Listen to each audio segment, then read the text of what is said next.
Reconvene to open session. Roll call. Vice Mayor Cruz. Here. Councilmember Mawson. Here. Councilmember Campion. Here. Councilmember Lamson. Here. Mayor Hewer. Here. Do we have anything to report out? No, the council adjourned in closed session regarding a conference with the city's labor negotiators and real property negotiations. There is no reportable action. Silent prayer followed by a flag salute.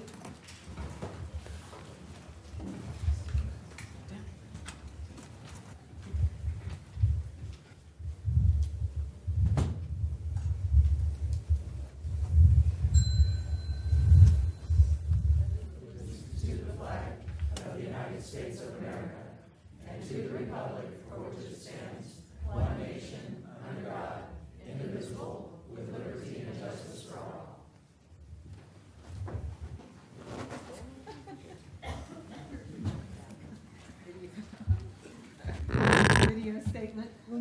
This meeting of the Galt City Council will be cablecast on Metro Cable 14, the local government affairs channel, on the Comcast, Consolidated Communications, and AT&T Uverse cable systems. The meeting is closed captioned and webcast at www.sacmetrocable.tv. Today's meeting will air Friday, May 18th at 9 a.m. and Saturday, May 19th at 9 a.m. The City Council meeting videos are also archived on the city's website. A DVD copy is available for checkout from any library branch. Agenda approval, additions and/or deletions? Seeing none, move on to presentations. Presentations, Galt Youth Commission Annual Report to City Council. Welcome.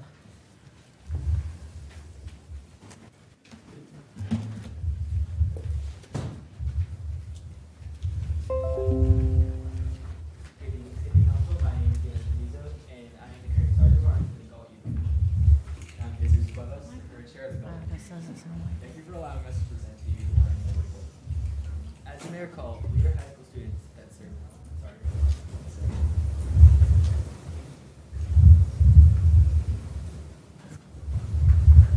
There's an on-off button. Okay. As you may recall, we are high school students that serve 2 year terms. This year, we had a diverse team of youth commissioners with solid representation from both high schools.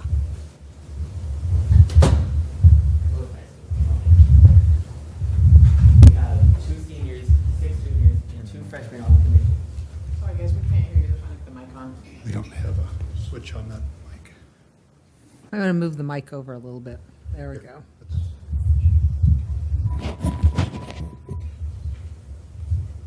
Okay. This one's Go not ahead. working. Now watch it kind of slide. Don't we restart? Yes, go Go ahead. ahead. Good evening, City Council. My name is Dan Treviso, and I am the current Sergeant of Arms for the Galt Youth Commission. And I'm Jesus Cuevas, the current chair of the Galt Youth Commission. Thank you for allowing us to present to you our annual report. As you may recall, we are high school students that serve 2 year terms. This year, we had a diverse team of youth commissioners with solid representations from both high schools. We had 2 seniors, 6 juniors, and 2 freshmen on the commission. Juliet and Amanda are serving their 2nd term. I think the mic will work. It's just, This one? yeah. Hello.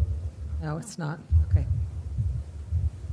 The We'll work purpose on of it. the Galt Youth Commission is to serve as advocates for the youth of Galt by taking the concerns of the city and community through the youth perspective. As the commission of the city, it is our duty to provide service that is relevant to the betterment of the youth condition in Galt.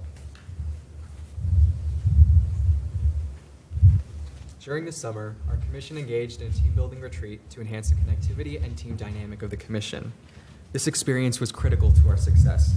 Through this retreat, we came together to set goals and form an action plan, and to keep the commission on a steady path towards our goals. We've also had other opportunities for team building through the generosity of John Durand of the elementary school district, as he led us on a few paddle adventures down the Consumnes River Preserve this year. A team of 5 of us, along with 2 adult mentors, also met with the youth leaders from the Sacramento area at the Climate and Sports Student Summit at the Golden One Center. This experience was instrumental in the development of this year's art exhibit. I think we got it. Hello? Yeah, okay. Our meetings this year presented an opportunity for us to to become more civically engaged. Every month, we would receive city council updates from Councilmember Lamson, as well as share news articles from the Galt Herald. However, this year, we really had an opportunity to learn, contribute, and act. For example, Assemblymember Lowe requested that we support his bill, ACA 1, which would change the voting age to 17.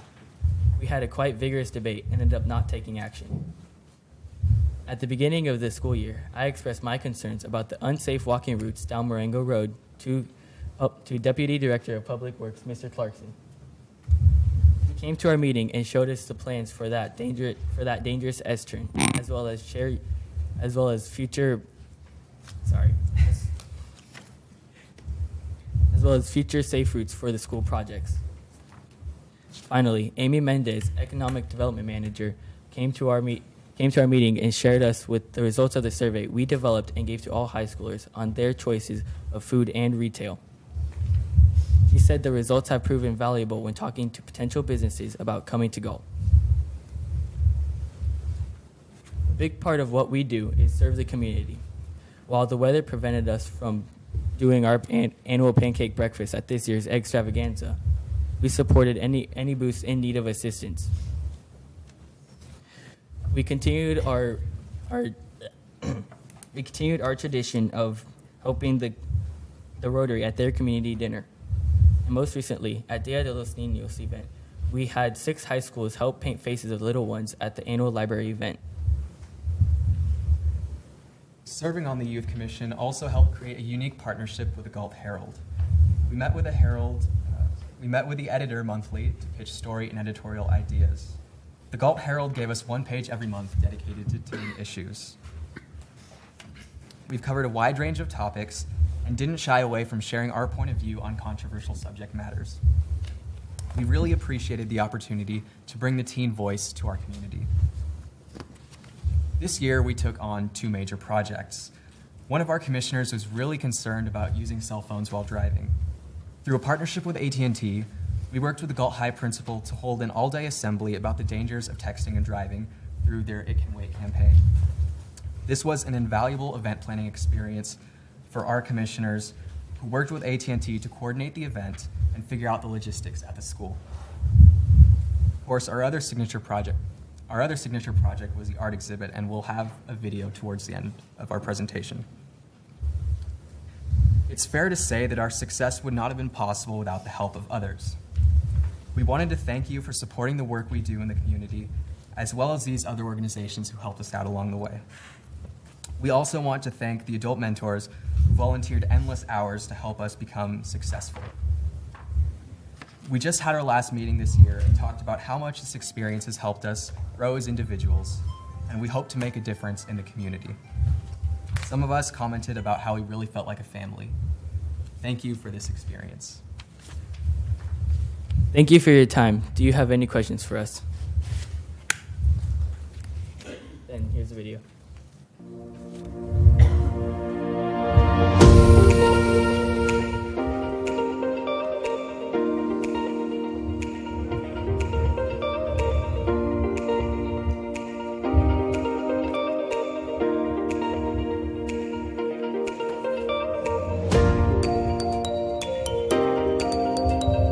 This year, the art exhibit's focusing a little bit more on preserving the environment. So in the past, we've done teen perspective, and this year it's a little bit more about how we can contribute to the health of our world.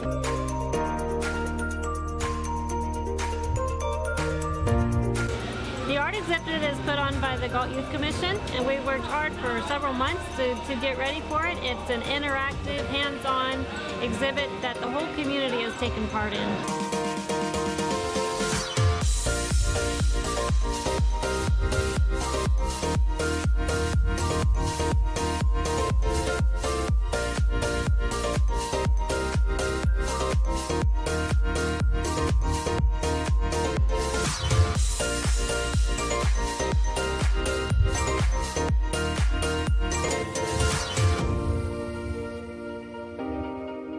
My favorite part of the art exhibit is Joey and his robots.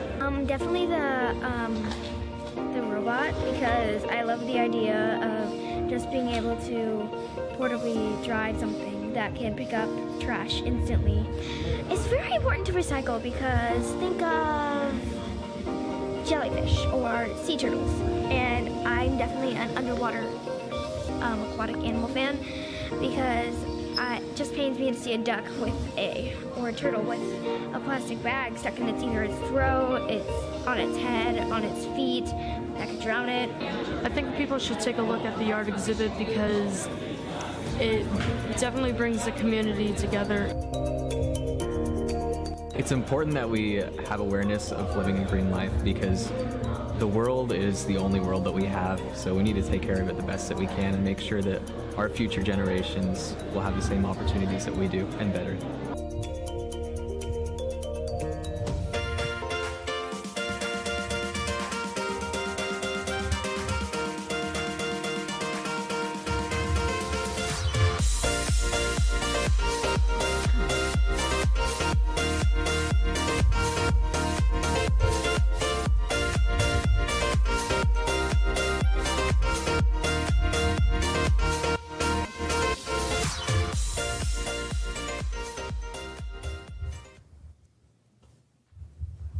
Well, thank you.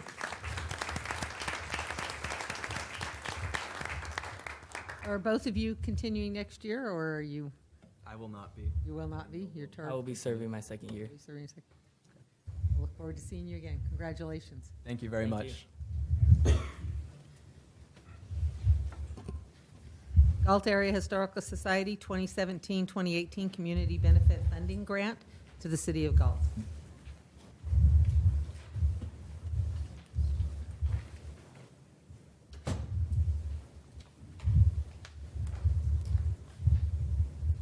Mayor Hewer, council members. In 2016, the City of Galt, City Council gave the Galt Area Historical Society a $7,000 of the community grant for that year. And in 2017, we received the entire $10,000 to go towards our project of building an event and learning center that would include our extensive archives at the McFarland Living History Ranch. Our organization has raised almost $700,000 through city and county grants, fundraising, and private donations at this time. This project is the largest and most aggressive project that we've ever undertaken. We should be breaking ground this summer. To date, we have spent almost the $17,000 on the architect engineer of the project, and we are moving into another phase of close to $46,000 with engineering. I have some plans here. These aren't the entire plans. I'll pass them along to you, and you can, if you want to pass them down the line and look at them, so you know that we're spending our money.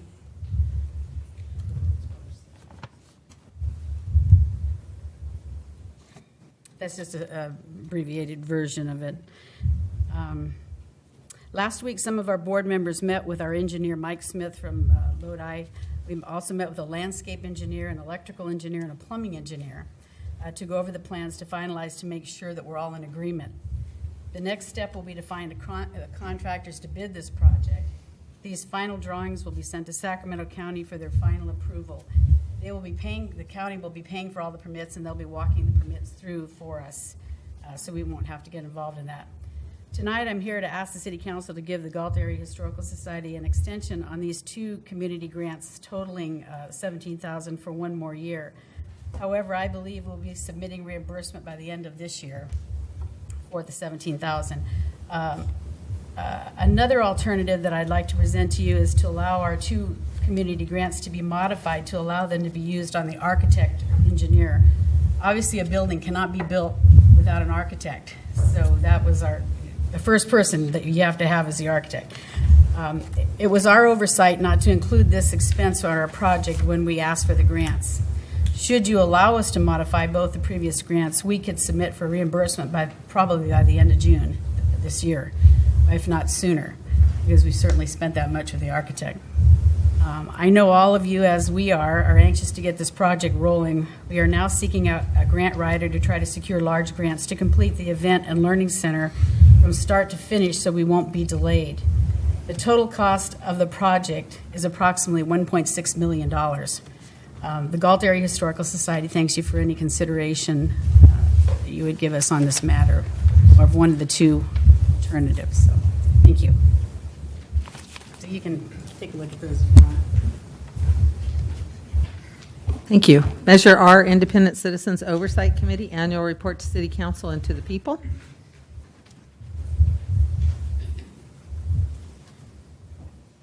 Welcome, Lieutenant. Thank you. And with me, supporting me this evening, because clearly I have a big crowd, is Ralph Cortez, our chair of the Measure R Committee, and he'll have some words after I'm done with my brief presentation. First and foremost, we discovered during the auditing of our financial reports that we report to the state through the state controller's office that we had a third-party vendor report our Measure R funds as being expended on streets, highways, and storm drains. I can assure folks that that's not where the funds were expended, and certainly that issue's been resolved with the state in its reporting structure. It apparently occurred in 2015, 2016, and 2017. But nevertheless, Mayor, Council members, City Clerk, thank you. We're here tonight as mandate by the Galt Municipal City Code, Section 3.40.15C, which directs that in part the Citizens Oversight Committee shall conduct an annual review of the expenditures and revenue collected pursuant to the Measure R ordinance. On April 25th, 2018, the Oversight Committee met at the Police Department to discuss our Fund 47, which are our Measure R funds for fiscal year 2016 and 2017. The committee was provided the attachments which you were also provided in your packet. Questions were asked and answered, and ultimately the committee members present voted unanimously to agree that the funds expended as authorized by the City Council action in years prior were consistent and current with our Police Expenditure Services Plan. Police Services Expenditure Plan, excuse me. In summary, those funds fund 7 police officer positions, 2 dispatchers, 1 professional standards officer position, 1/2 of our records clerk position, our graffiti abatement activities that are managed by TJ Gadati in the community. And collectively, we had budgeted for last year to spend nearly $1.9 million. We came in under budget. We did use some of our residual funds to the tune of $16,246, leaving us a balance of, excuse me for a moment, $1.245 million, which is about 8.5 months operating expenditures enveloped against our expenditures during that time. So we remain with that $1.245 million residual fund in Measure R.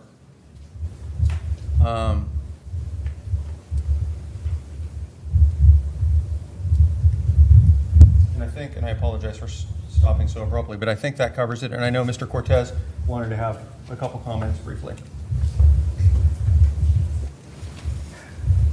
Were you ready for him?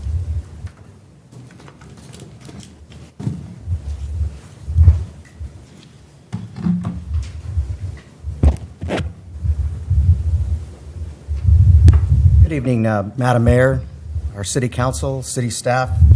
My name is Ralph Cortez, Measure R Chair. Our committee consists of our newest committee members, Tina Talamantes and Matt Shelton, and possibly another committee member joining us for our next meeting on July 25th with one more vacant position open. First appointed August 13th and reapplied for second appointment May 17th and will term out April 20. As a committee member, we understood our roles was to review the fund numbers to the best of our ability, to raise questions on any number discrepancy, or ask an explanation for overall better understanding of fund column or numbers. Speaking for myself, I never felt any discussion were short, hurried, or cut off. I remember sometimes a question would lead to an answer, then on to a current police event or community police topics.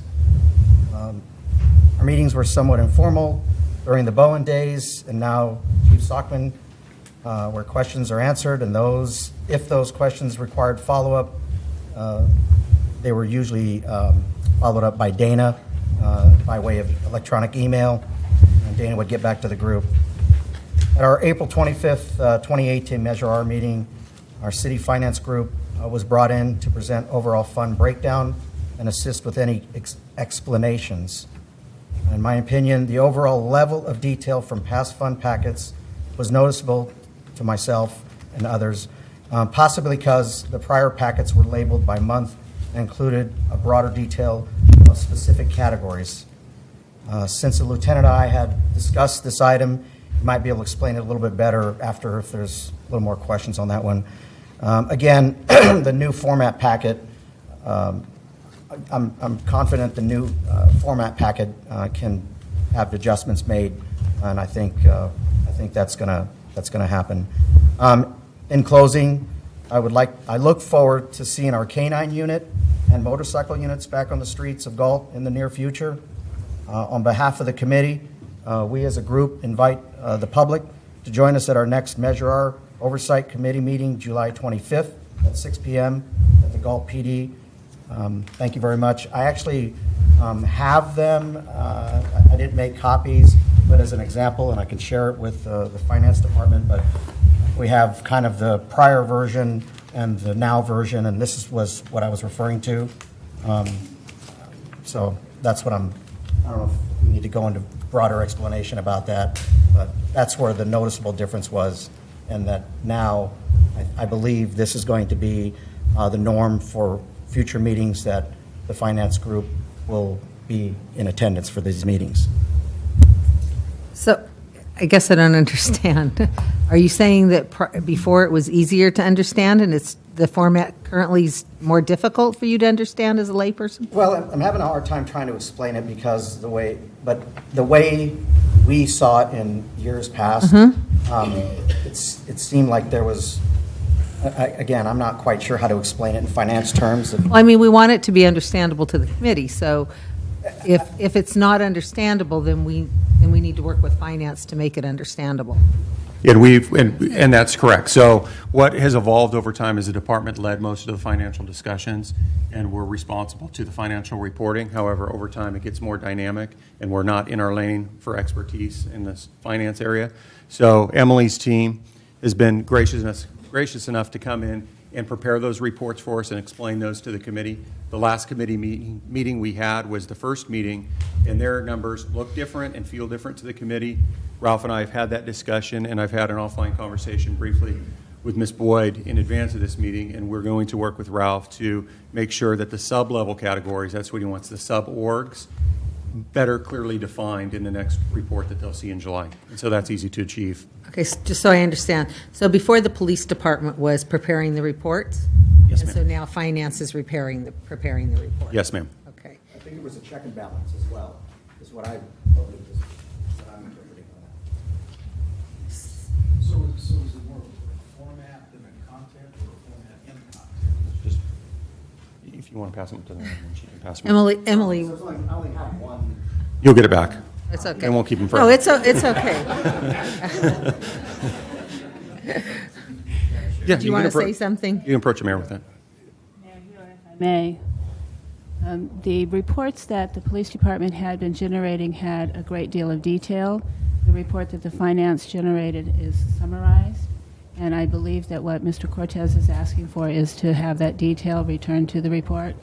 The detail is line items, what is actually each GL account, each line item was spent, and in the finance department, we thought it was appropriate to summarize it, but the committee would prefer to have that detail, and we will certainly accommodate that in the future.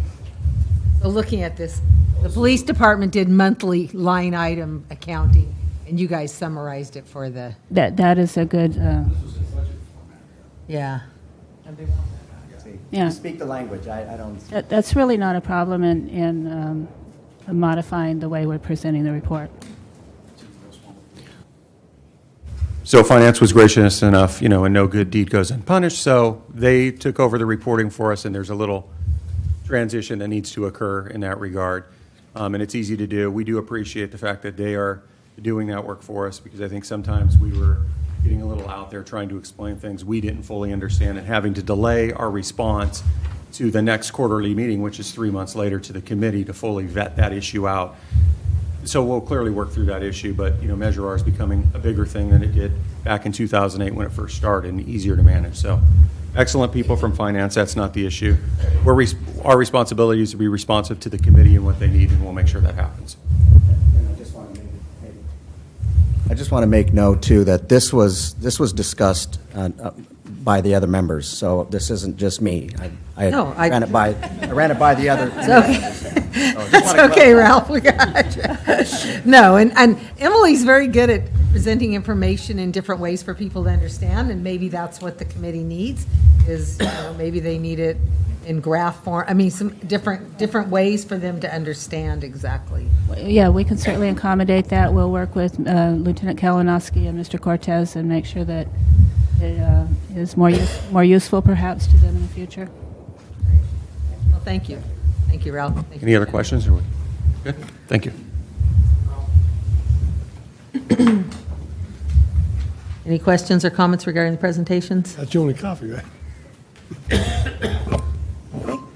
Moving on, public comment.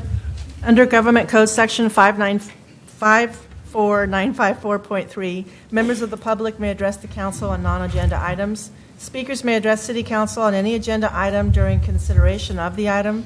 Speakers shall restrict their comments to issues that are within the subject matter jurisdiction of the City Council and limit comments to a maximum of 5 minutes. Please fill out a speaker sheet located at the table inside the entrances to the council chambers and forward the completed speaker sheet to the clerk. Please.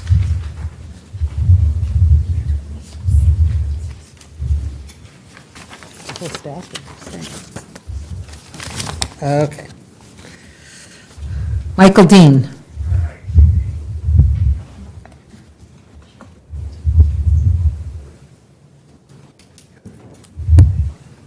Glad to meet you all, and gotta get down to the business. My name is Michael Dean for DMD Electric, introducing profitable project free energy generators assembly plant in Galt. All components are very similar to a bicycle. Verification is very simple. I urge council to approve projects for benefit of people in the country. Directions are well explained by Mr. Steven Winkler, who did a great job on it, and also like to have appointment with Mr. Olson, who is engineer, so I can present a case for approval of the project. So I'm leading the council to approve the project, who can immediately create 1,000 jobs with the $40 minimum wages, and in the future, maybe 2,000 or 5. Project is very important for me, this city, where I live, in the country. So please, I plead with you.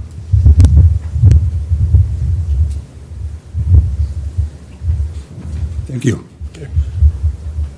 I'd like to have appointment with you maybe sometimes.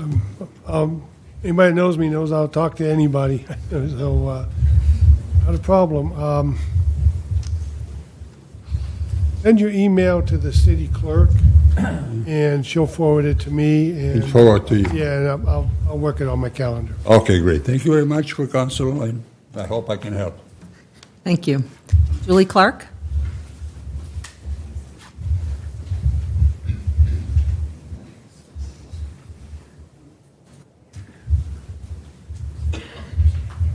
Good evening, Madam Mayor, members of council, and my fellow citizens. I've come here tonight with the goal of keeping my comments as brief as possible, and I wouldn't feel as though I had to do this if the agenda was not bursting at the seams. There are 19 separate PDF attachments to this evening's agenda, each one pertaining to an item up for discussion. Many of these items are worthy of being the only new business item for the entire council meeting. There are multiple consequences associated with overloading the agenda. People stop coming to meetings, people leave before the business is concluded, people refrain from speaking because they don't want to take time away from others.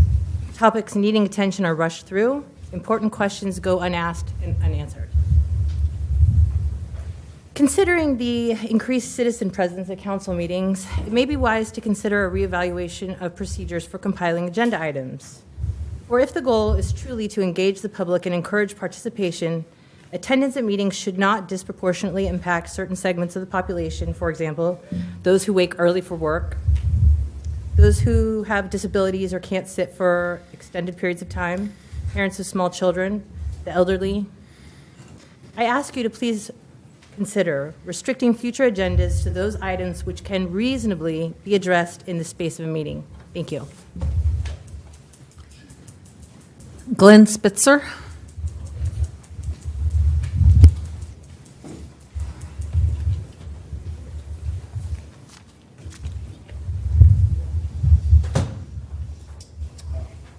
Hi, how you doing? My name is Glenn Spitzer. I'm a Galt resident for a while and since '92. Simple question for the chief, actually. I'm a retired police officer. It doesn't really apply to me, but I do have 2 daughters who are adults, and we've been trying to apply for a CCW license for them, and we're having a hard time getting a hold of the process here. There's the city of Galt does have it on their pay sheets or to apply for the applications in the fee process, but they don't accept applications. So, and the clerk there just says that we should just go to the sheriff. Now, I understand that some agencies are doing that, but the problem is that when you go to the sheriff, they're locked up for like 2 years. You can't get a spot on there because the county's pretty large. There's a lot of people in it. So the city of Galt, if they're residents, they're kind of locked out and they can't get it. So I'd just like to know what's the reason why we don't have or don't accept applications. So I'm sure the chief can get a hold of me on his own, or he can put it out there if he wants to. It's up to him. So other than that, that's about it. Okay, thank you.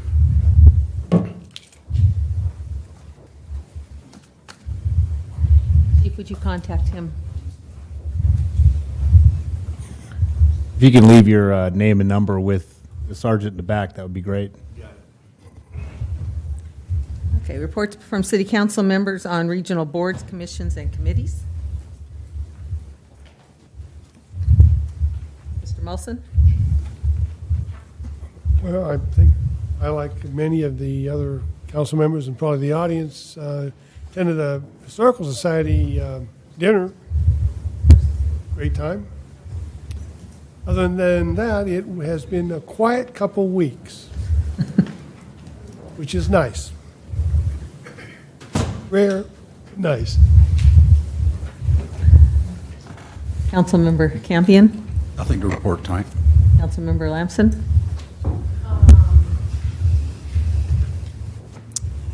I attended the volunteer appreciation breakfast, and it was fabulous. We got to enjoy some of our caps and thank them for their many years of service. Also, we've had some wonderful people retire. Our Lieutenant Chuck Dietrichson and Lynn Hutchinson retired, so I got some cake, attended that. Employee barbecue, I showed up at 12:25 and missed out on all the food, just saying. But I did go. I didn't. You didn't miss out on the food. Well, I had to go to Taco Bell, so anyway. And then we've had a few other things. The Historical Society evening in Italy was wonderful. There was plenty of food, and you guys did a wonderful job and had a great time. Appreciate it. And I didn't win anything, unfortunately, but next year.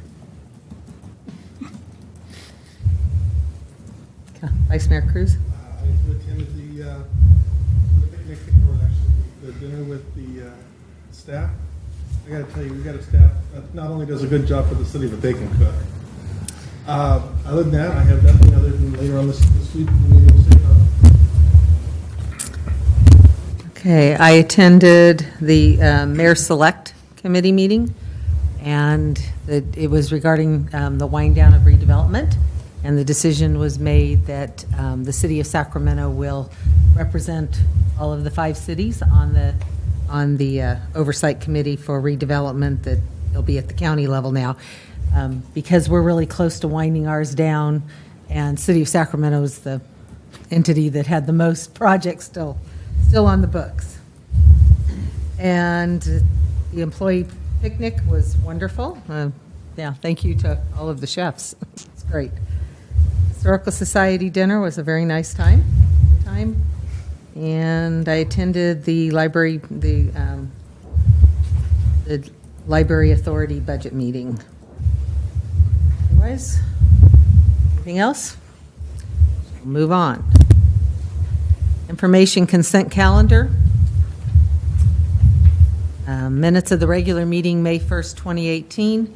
receive and file warrants for period ending May 2nd, authorize the city manager execute an agreement with the Wilden Financial Services for consulting on Liberty Ranch Community Facilities District. Do we have a motion? More on the backside.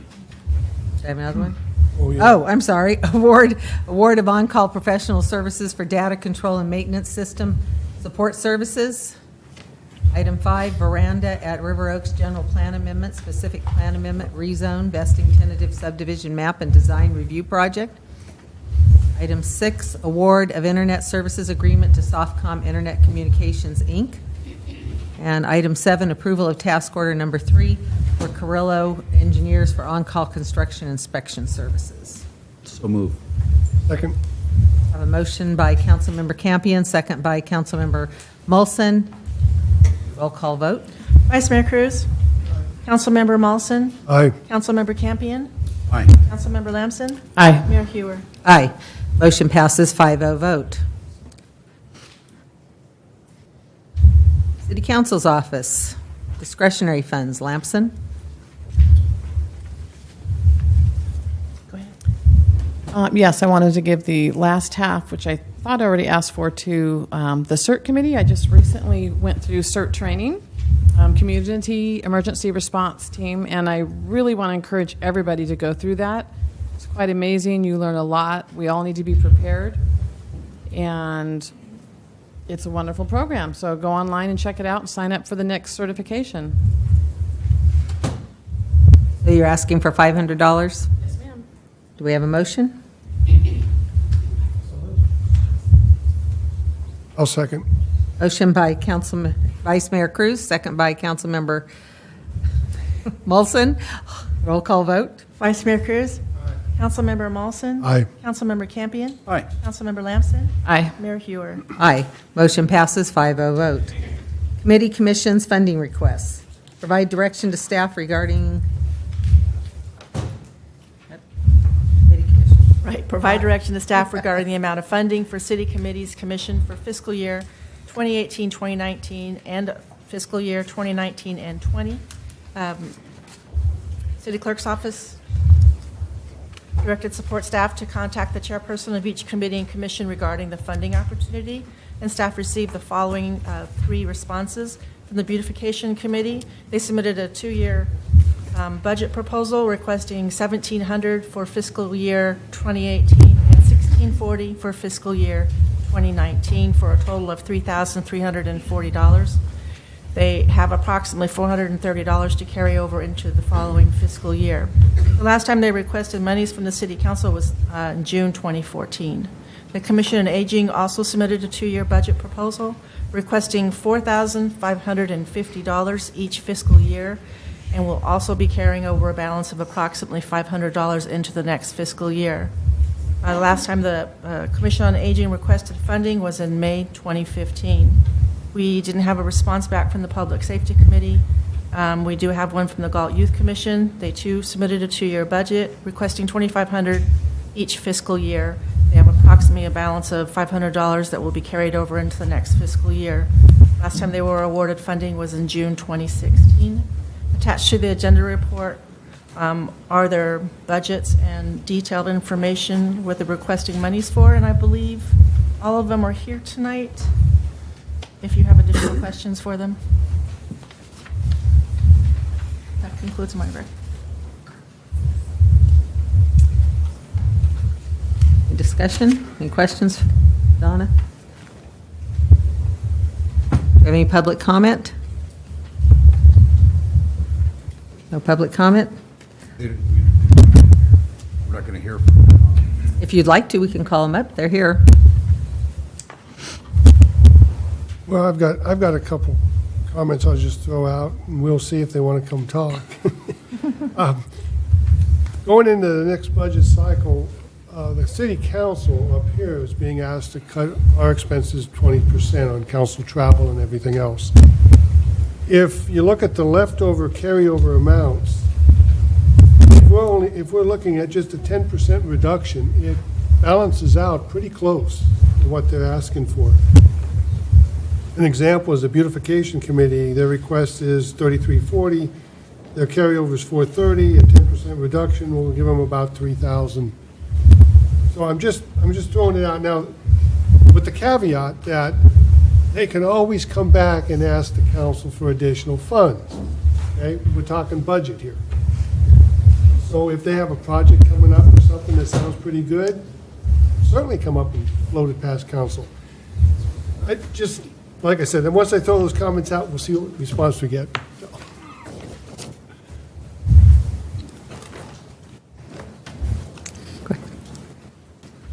See, now we got a response. Good evening. Good evening. My name is John Gordon. I'm one of the adult mentors for the Galt Youth Commission. Can't speak for the other committees, but I could tell you with ours, we have kind of an interesting process because as you look through our proposals, it's very specific to professional development for the kids. We have a very interesting dynamic where I have 5 adult mentors really working in the service of 10 high school students, which is really unique because when you look at Elk Grove, Sac City, Sac County, it's really an administrative assistant person that's more or less, it's 10% of their job to run this whole committee. And so we have a very robust program, as you've seen with our presentation. I think we do a lot for the community. In regards to our budget, we do raise money, and that's what our carryover looks like. Some of the funds, for instance, these T-shirts come from the money that we raise. So by taking, I guess, that 10%, that would leave us really hamstrung in terms of not being able to buy the new commissioner shirts because we don't use city funding for that.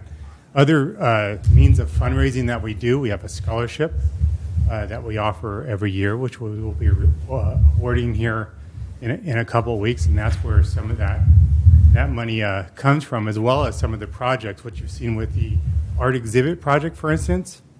That came from our donations pot of money. We had some carryover money, and also we applied for a grant.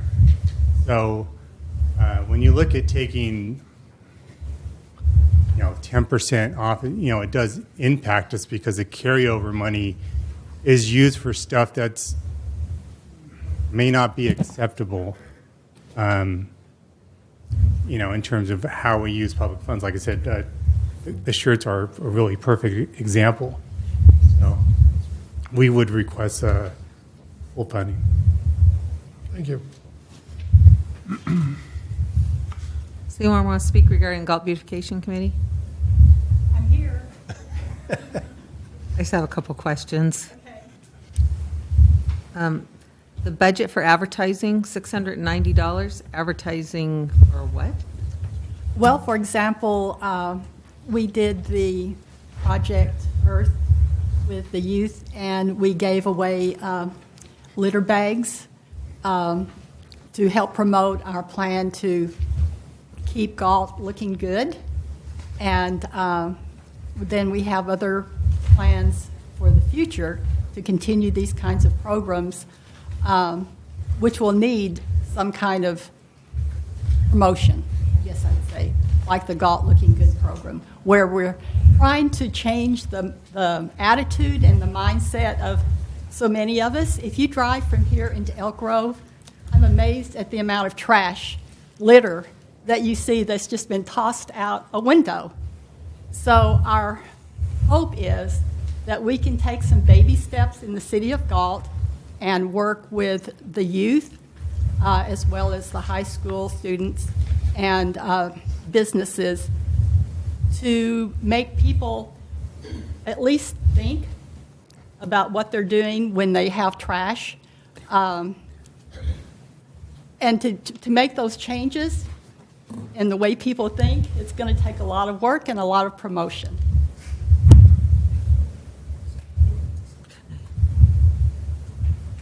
The Rose Garden for the library, does that affect, with the expansion plans for the library, is the Rose Garden, because because things will be turned around, so this isn't in an area where in a few years we'd be tearing it out. No, it's more towards the front. And I would say that the Rose Garden plan was actually created by the previous beautification committee. Their chairman, Janine St. Clair, passed away, and they were unable to complete that. So we felt like we would really like to continue to finish what they had hoped to do. But the location is more towards the front, down towards the street, not up close to the building. And they had already met with the library, and the library was very anxious and supportive of having this done. Would the beautification committee be maintaining it? I mean, just because the issue is that roses require a lot of maintenance. One of the things, I mean, because what's landscaped there now is basically kind of drought tolerant, natural kind of plantings. The roses would be a little different. One of the things about the Galt Beautification Committee is we are hands-on. We plant the plants, we put the dirt in the pots and everything. So, yeah, if it's required, I'm sure it's something that we will enjoy doing. I can't speak for, too many beautification committee members in the future, but that's our plan now. Just as we're trying to complete the past beautification committee's plan, I'm confident that future beautification committees will want to continue what we've started. Well, I really like your plans. I mean, I think that, I think I agree with you. The Lake Canyon sign needs some planting. And, last year I worked with Girl Scouts to plant out at police department and need to go out and replant it again. So so that's great. Okay. Any other questions? So the $500 would buy the initial number of roses and tags, rose bushes and tags? Is that what you're saying? Well, the way it was originally conceived was that some of the people that wanted a memorial rose to be put in there, they would select it. Okay. Does that make sense? Okay. So they would select it and then the committee would purchase it, or they purchase it and then plant it, or what? No, we would plant it. Okay. And hopefully that will cover it. You don't know how much support this program will have. And as it was mentioned, if it becomes overwhelming that so many people want to have a memorial rose there, then we might have to come back at midterm or something. Okay. So you don't, because I'm just reading what the report says, that the public would donate an amount to cover the cost of the plant and the memorial tag. So that's just a possibility of what you're saying? Yeah. Well, and the main part was for the memorial tag and find out what they want planted. Does that make sense? Yeah, I was trying to figure out whether this is seed money or would be an ongoing budget requirement. It could be an ongoing budget requirement if we have more people respond than what we are guessing will respond. Okay. Thank you. Mayor, may I comment? We have a tree and bench donation policy that might cover this. If you wanted to add roses to it, it would be the responsibility of the people donating the roses to pay for it. Just so you know that anything that's in the landscaping is maintained by our contractors that Parks and Rec contracts with, Precita. So if they default and do not maintain the roses, we will maintain them. It'll be our responsibility. I had met with Armando and discussed especially the planning on Carilion, on some of those medians as to what would be the best thing to plant. And he did mention that if we do some kind of a rose bush, I'm not talking about at the library now, I'm talking about the project on Carilion, that they would be maintained by their professional landscaping people. Armando, isn't Lake Canyon, Carilion, I mean, it's covered by the Lighting and Landscape District, correct? Yes, it is. It's 32, landscaping 32. So I guess what I don't understand is that we're already paying, I mean, that's already in the city budget to cover the lighting and landscape of that area. Correct. Correct? There's money that goes into that landscaping.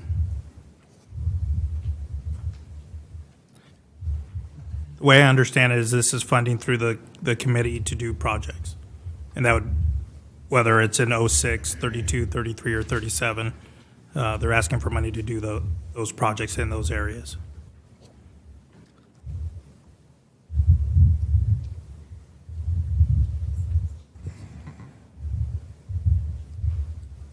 There's already, at the Lake Canyon sign, there's already irrigation there. And I'm assuming at one time they had plants, but there's nothing there now. And we're willing to do it.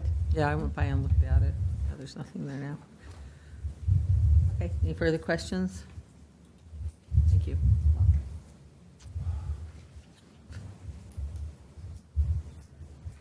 So, Mission on Aging, is there anyone here?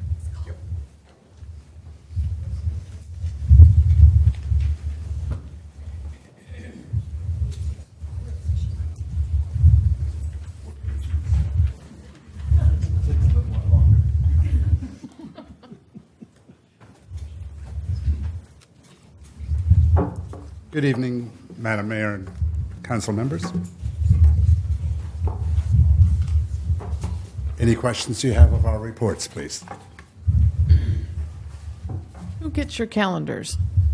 The elderly community, we usually we distribute them at like extravaganza and other community activities that we are a part of or that we become a part of. And we had 200 for this year, including 5 for you all.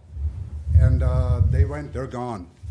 And so anyway, it's a resource that the calendar is a resource calendar. And it enables the elderly, of course, if they have a question about where do I go to get this done, it addresses that for them, gives them a phone number or a contact number. And this year, we're, for 2019, we're attempting to get 500 instead of the 200 we did for 2018, because this one was kind of very successful. And so, you know, this is in conjunction with our plan to discuss at our next meeting, which is coming up in May, the idea of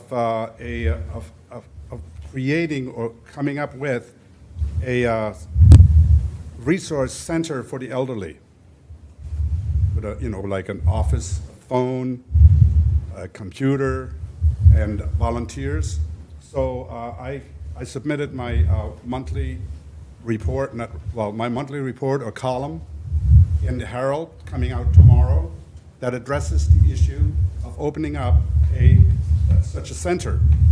And I want to thank Mayor Hewer for attending our meeting last month when we had the executive director of the Elk Grove Senior Center come and present to us what she did to have the center in Elk Grove come about. It started out in a house, then it went to the garage because, you know, it got expanded. And now they've got a huge center. They got about 1,500 people that go there. We couldn't even find parking when we went to visit there, so we invited her to come to us.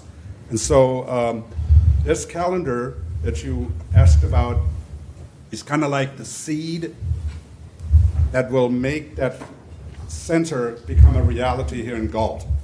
And eventually, probably beyond my time, because I'm so darn old, we may have a center like Elk Grove has for the elderly here in Galt. That's our dream. And so we're going that direction.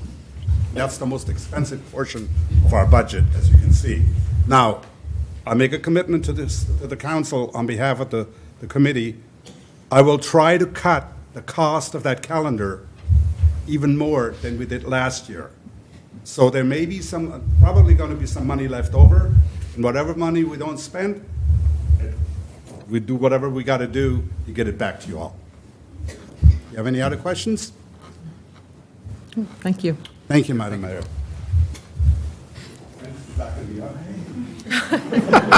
Oh, yeah, my friend. I BYOB, brought my own bottle.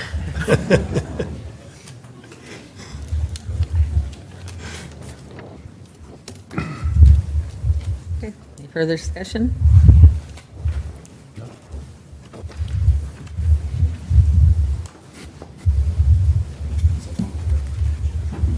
Well, I pulled the pin in the discussion. I'll go ahead and make the motion to agree with the funding request. Second. I have a motion by Councilmember Molson, second by Councilmember Cruz. Roll call vote. Further discussion? Vice Mayor Cruz? Aye. Councilmember Molson? Aye. Councilmember Campion? Aye. Councilmember Lamson? Aye. Mayor Hewer? Aye. Motion passes 5-0 vote.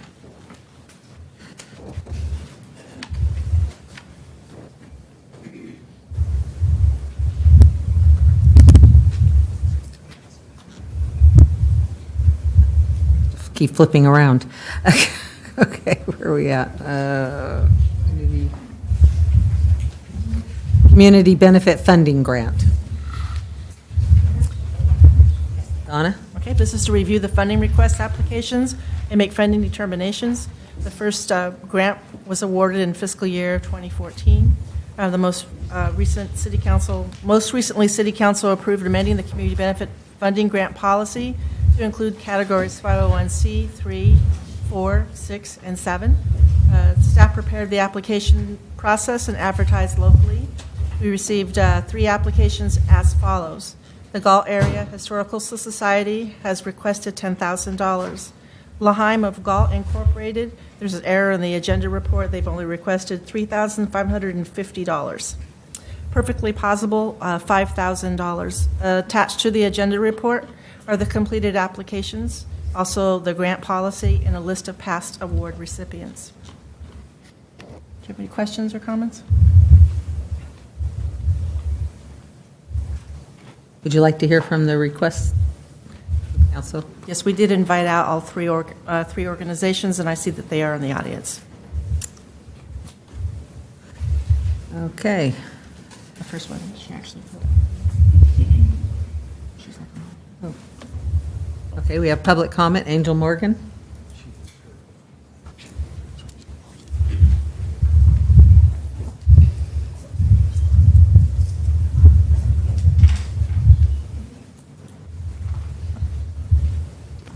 Good evening. I'm going to read this because I'm get nervous when y'all are looking at me.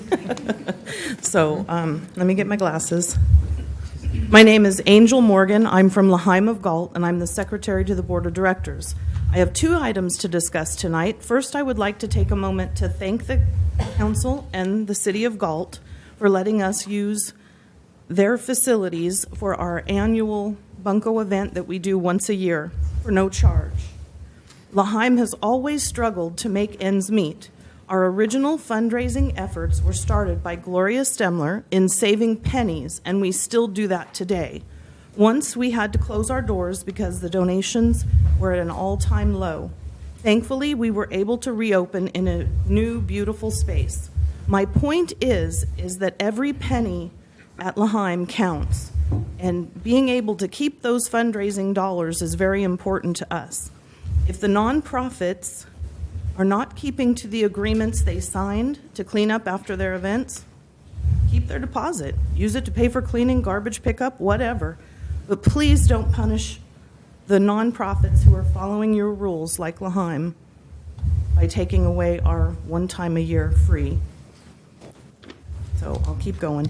The second matter is in regards to the community grant. We turned our application in last month, and Laheim would like to be working with the Consumnes Fire District and the Galt Police Department on their 2018 community toy drive to provide pillowcases for each child who will be getting a toy.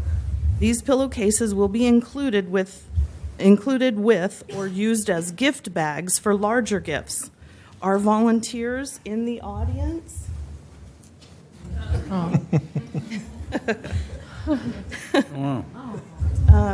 These are holding up a few examples of the colorful prints that we have used to make pillowcases.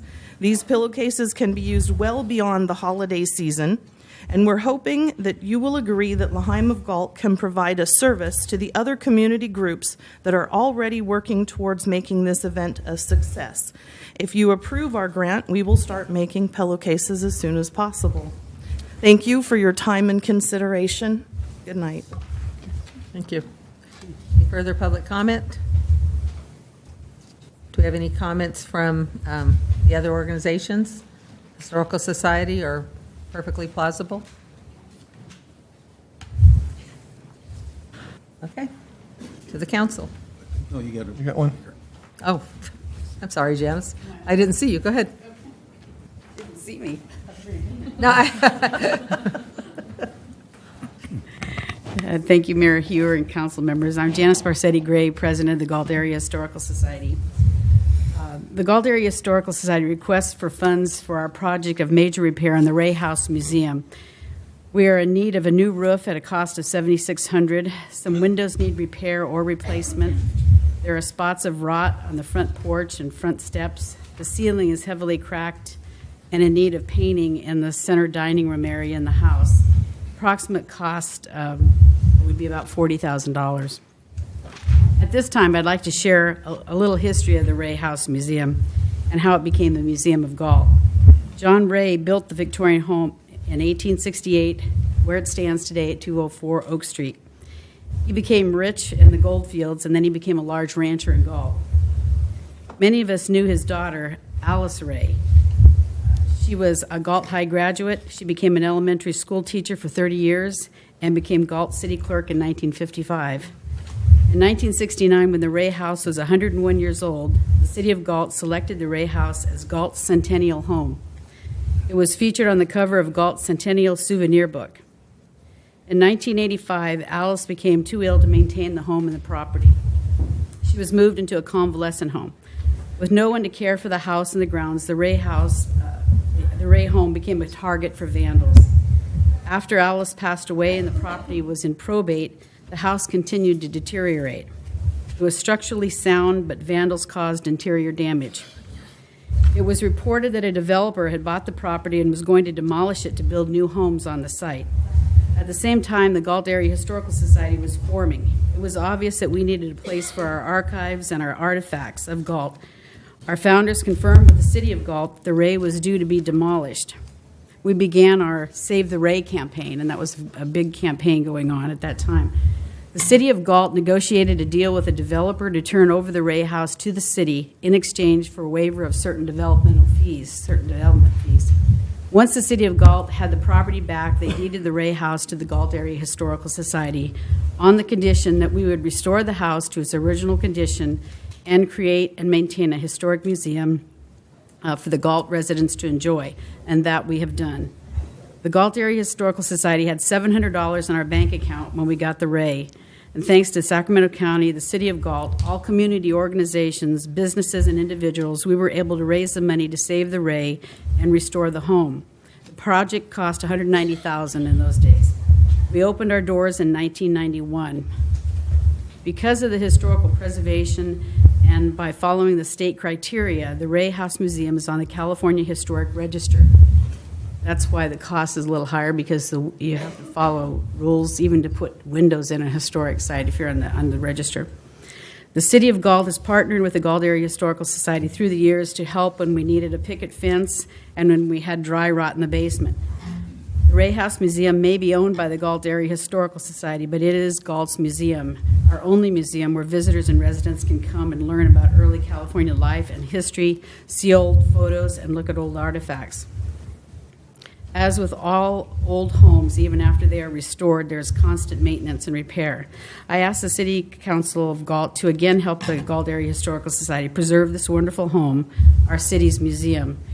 We appreciate your consideration and hope you will see the need to award this grant to the Ray House Museum. We would ask for time and material to complete this project. Thank you very much. Thank you. So the community grant is, the budget contains $10,000 for allocation to Galt nonprofits. We have a request for $18,500. So what's the pleasure of the council? Discussion?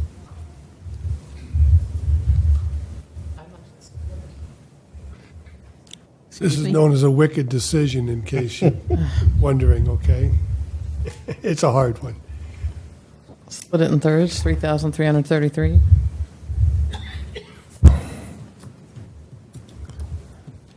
Is that a motion?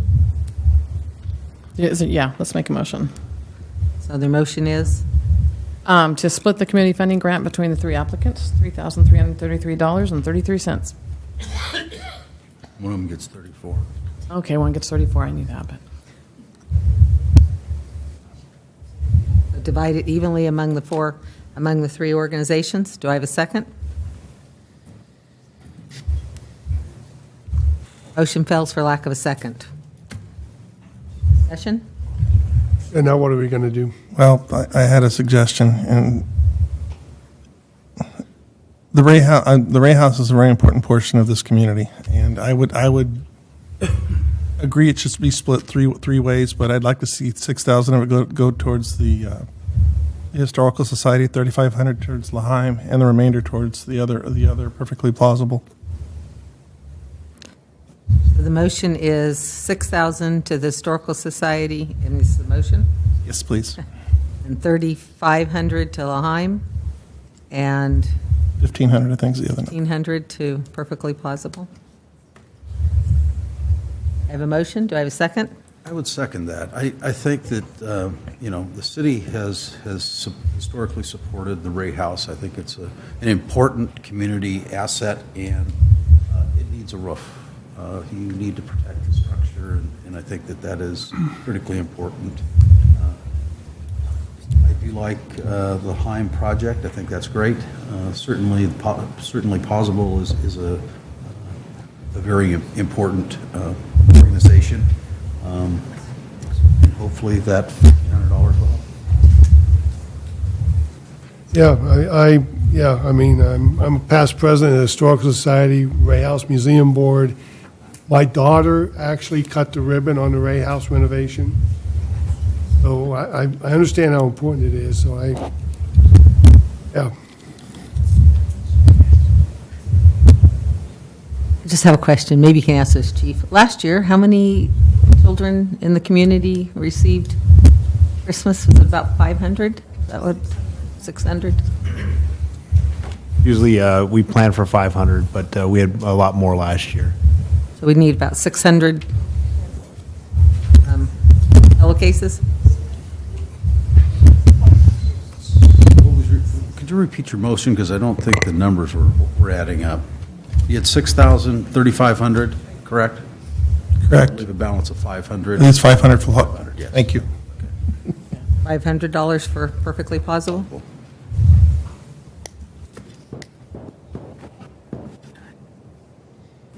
And that's why my wife does the books. Okay, we have a motion. We have a second. Any further discussion? Call for the vote. Roll call. Vice Mayor Cruz? Aye. Councilmember Molson? Aye. Councilmember Campion? Aye. Councilmember Lamson? Aye. Mayor Hewer? Aye. Motion passes 5-0 vote.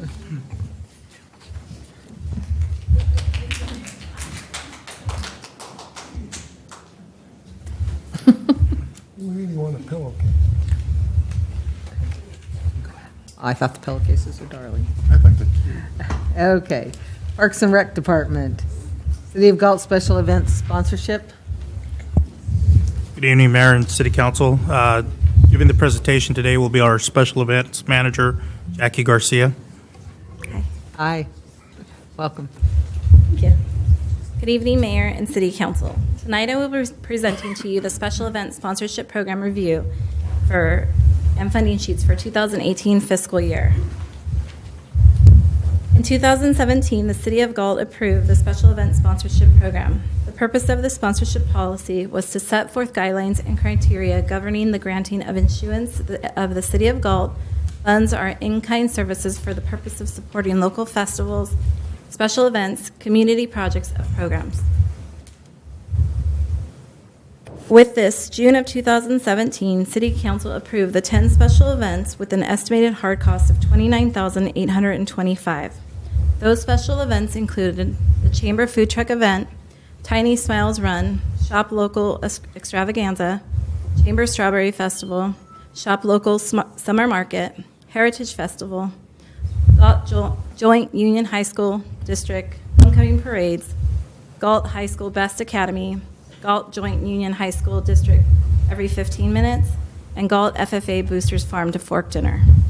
After approval, the Galt Chamber of Commerce notified the city they will no longer be holding their Strawberry Festival, and the Galt Joint Union High School withdrew their application. Provided is the special event cost projections and actual hard cost for the 10 events approved.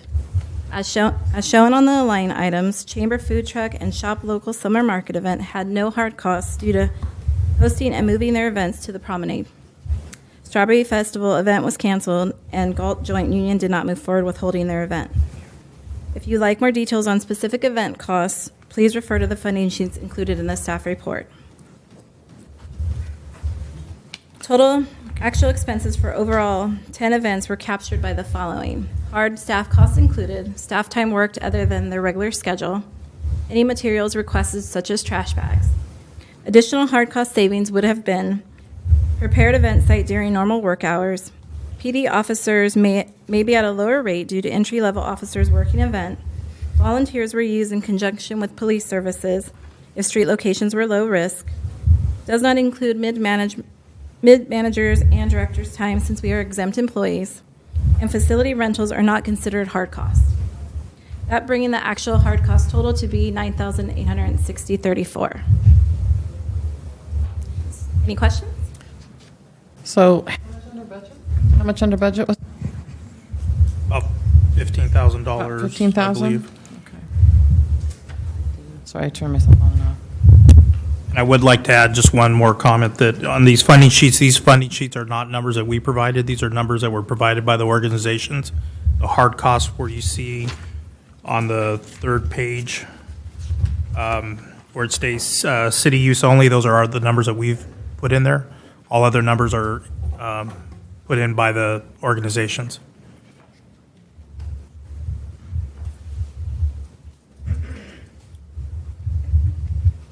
Any public comment?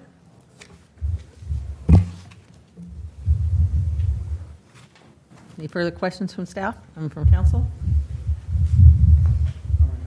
Okay, thank you. No problem. Next item, City of Galt Special Event Sponsorship Program for fiscal year 2019. All right. As we reviewed the fiscal 2018, we are now accepting the 2019 fiscal year sponsorship request. What I'm bringing to you today is a list of applicants for your consideration and provide direction to staff regarding the events, monetary amounts, and in-kind contributions.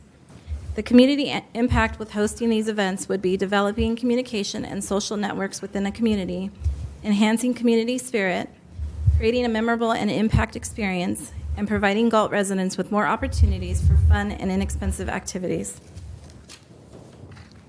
The sponsorship policy goals and objectives were to promote the City of Galt as a desirable place to live, visit, and do business, promote the City of Galt as a visitor destination and or bring tourism associated with revenue to the city, enhance the quality of life and well-being of the citizenry, advance the city's commitment to and pride in being a multicultural community, encourage the development of neighborhood identity and pride, promote cultural and artistic awareness among the citizenry, aligns with the City of Galt mission statement and our strategic plan. Here's a recap of the applications. Along with those are estimated hard costs from the city on what each event would cost us. Vet Track Project Incorporated, the Vet Stock Festival. The location would be the Veterans Field, scheduled on September 15th, 2018. This is a ticketed event expecting about 1,500 people. City sponsorship cost would be $3,500. Galt FFA Ag Boosters Farm to Fork Dinner. The location was presented for 4th Street between C and E, but they have now decided to move forward to the promenade. The event is scheduled for September 22nd, a ticketed event, 400 people expected, and there will be no hard cost to this because of the change in location. Galt Chamber of Commerce and Galt Sunrise Rotary Galtoberfest. The location is 4th Street between B and C Street. Scheduled date is October 13th, 2018. This is a ticketed event with 400 people, and the city sponsorship cost would be $3,550. Tiny Smiles Run. Their location would be Littleton Community Center, the Market Grounds, and City Streets. The date is February 9th of 2019. There is a fee for participants to register. They're expecting anywhere from 350 to 500 attendees, and their sponsorship cost would be $9,010. Galt Chamber of Commerce Shamrock Festival, location 4th Street between B and D, scheduled March 16th, 2019. This is a free community event, expecting 500, and the city sponsorship cost would be $2,190. Galt Chamber of Commerce Extravaganza. Location would be 4th Street between B and D. Scheduled for April 13th, 2019. It's a free community event, and they're expecting 5,000, and the city sponsorship cost would be $2,190. May I just interrupt for one quick second? We did not update this. We were provided updated attendance information for the extravaganza in the number of 3,000 people. Galt Chamber of Commerce, Galt Street Fair. Location is 4th Street between B and D Street. The date of the event is June 23rd, 2019. It's a free community event, and they're expecting 5,000, city sponsorship $2,190. The Galt Chamber of Commerce Food Truck Mania. The location is 4th Street between B and C Street. First Saturday of each month. They're actually on the promenade. It's a free community event. They're expecting 500, and it's no hard cost to the city. The Galt Chamber of Commerce Galt Summer Vendor Fair. Location is 4th Street Promenade between B and D. Scheduled for May 19th and June 30th of 2019. It's a free community event expecting 500, and the city sponsorship cost is none because it's on the promenade. The Galt Chamber of Commerce is in conjunction with the city-sponsored event, which is the Christmas Vendor Fair and Food Truck Mania. This is actually located on Civic Drive between C Street and Caroline. It's scheduled for December 1st of 2018. It's a free community event and expecting 500. There is no cost to this because it's in conjunction with our lighting of the night, and streets are already closed for our city event. Should City Council approve all 11 events, the estimated hard cost would be $24,510. Any questions? We would just have to modify that amount, subtracting the Farm to Fork event. Sorry, they just notified us today that they, after we met with them, after Councilman Molson suggested that they would be going out to the 4th Street Promenade. I'm looking at the list you gave us on page 352. We've got Oktoberfest, and then above that is the Heritage Festival. Should that be in there? No, they withdrew their application after they submitted. That's why the Heritage Festival is not in the presentation. They did submit a proposal, but withdrew. It's just still in here with all the costs and everything. Right. And then for the vet tech, it just says in-kind donation $3,500, but there's no police or anything listed? They don't need... They're already paying for the police officers. We've come to an agreement for them to pay for those. When we approve the event, they're asking for a donation of $3,500. What about other staff? Because it looks like every event's running about $2,500 to $2,800 in staff costs. There is no staff cost for that. It's our hard costs. It's all soft costs. We're renting Veterans Field to them, so they're paying for that rent, which includes our admin time to process all the paperwork. The police officers, they've already agreed on the number and the amount, so they would be paying directly to the police department. No other hard costs to the city other than lights for the facility that they agreed to pay for. I was wondering why. look at,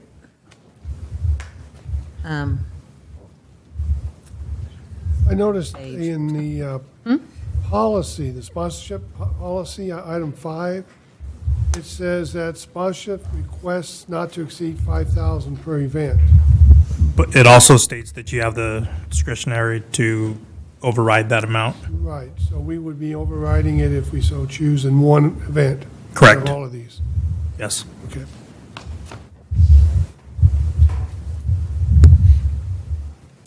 in the Trex, vet Trex, they actually had in their brochure what it costs for. We provided a complete expense report. No, but I remember what the sponsorship cost was actually.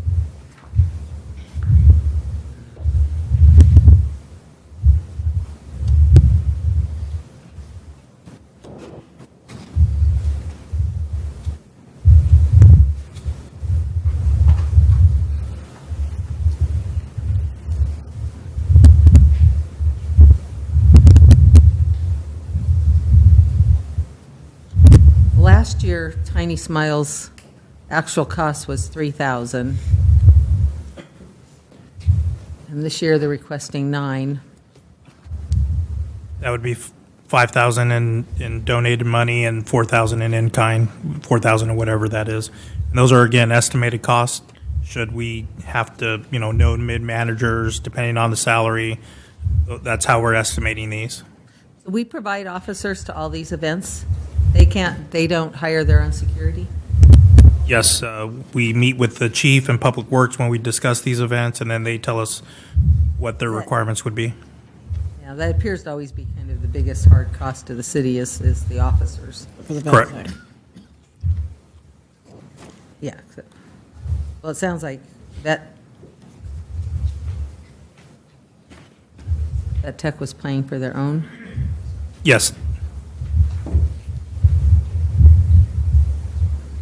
Is it possible to get that summary sheet back up on the screen? Yeah.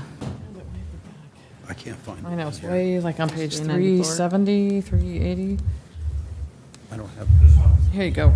This one, I hate this.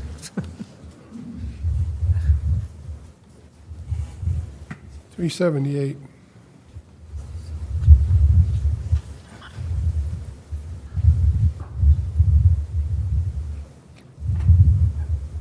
Do any of them want to talk? Well, for discussion purposes, we have a policy limitation of $5,000. I would maintain or recommend that we maintain that at this point. So that whatever which only affects the one, unfortunately one of them, but I don't think we should go over the policy limit.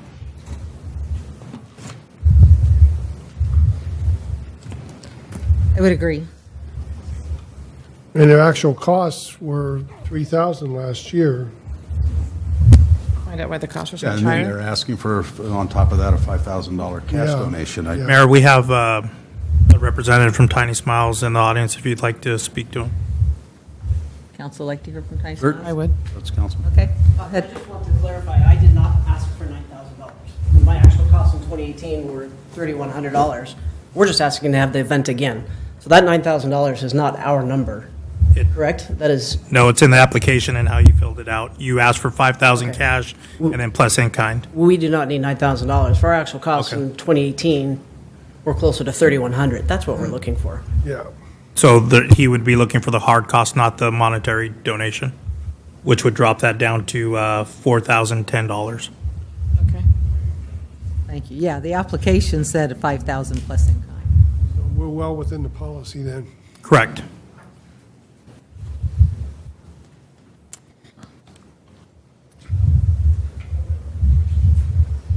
So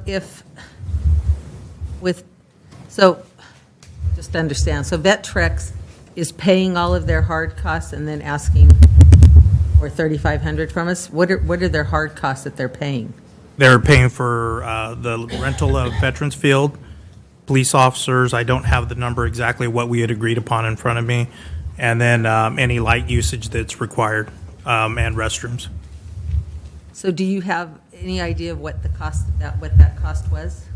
I'm sorry, I don't have that in front of me. It was they had approached us before this. We made this public for this fiscal year, and then they applied for that after we had already agreed to contract to have this concert here on Veterans Field. Well, I guess I would rather see that we do, that we keep consistent and that we do the same sort of thing that we do with other organizations, and we waive the cost of like Veterans Field, and we cover some of those kind of costs instead of an outright donation of $3,500. Because that's not. Our security fees, Mayor, were $2,400. Could you use the microphone, please? Go ahead, come on up. Hi, how are you? Good evening. Our security costs were $2,400. The renting of the field was $600. Of course, we have the deposits for the trash and waste, but typically with Vet Stock, what we do is we were obviously bringing it to Galt, and we were looking for the city of Galt to actually be a sponsor and be listed as, you know, like Cal Waste is one of our sponsors. We have three main sponsors. Well, we'd asked for three main sponsors because it does cost about $30,000 to put the event on. And if you saw in our expense report, we were basically only going to make $400. But that's good for us because we were just trying to put on a good show for everybody, and then it's not to make money. It's just to keep our organization going. So all the costs incurred is we always try to absorb it because of the ticket sales, and we try to keep everything. The ticket sales basically is what pays for our national acts, and like I discussed last time, their normal rate is way different than what they're charging us, which is amazing. So. No, I'm excited about your event. It's something new and it's something different. Oh, my. But what I'm saying is that when you say the $2,400 for your security cost, was that from the city? Yes, that was from the attorney. So what I'm proposing is instead of is that we do sponsor your event, but that we do it by covering those costs, not by giving you $3,500. That would be awesome. That's kind of my suggestion, that we give you up to $3,500 on covering things like, because that's what we do for these other events. We don't give them, Kate. I'd rather not have cash. I'd rather. Yeah. And then we're still sponsoring your event. Yes, We're ma'am. still assisting you with the sponsorship, just as we do these other events. That's kind of what I'm proposing, so that we stay consistent. Absolutely. We don't generally do that. We usually cover these other. The only one stipulation we would request, if the committee so approves it, is to use the logo of the city of Galt. Yeah, oh, absolutely. Because obviously our advertising, we want to put that out there because, again, like I said, people don't know where Galt is, and they're like, hey, we're over here. So, any other questions? Thank you.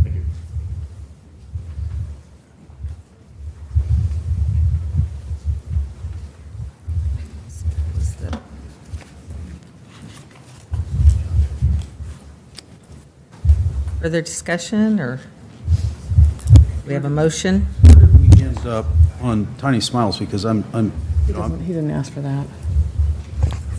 okay, so there's 48? I have in here in two different areas something that amounts to about $9,000. One's $88.85, and another one's $9,010. So that's close. But my question is, the budgeted amounts. I don't know which is this your report here? This section, or is that someone else? That would be ours. Kurt, he's not asking for the $5,000. Okay, so it is only for the $32.85. And probably soft that. costs. Hard costs. And what's that?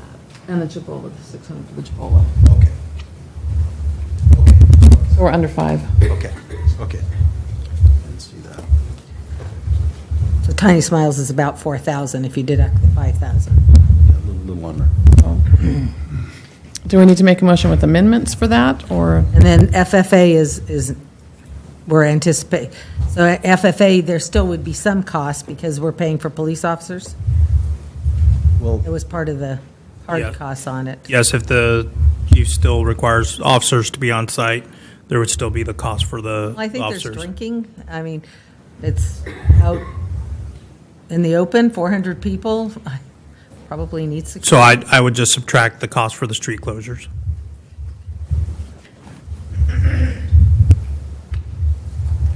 Which is your public works, maintenance, so forth? Correct. Okay. How do we go about motioning for all that? You know, all of these events keep money in our community.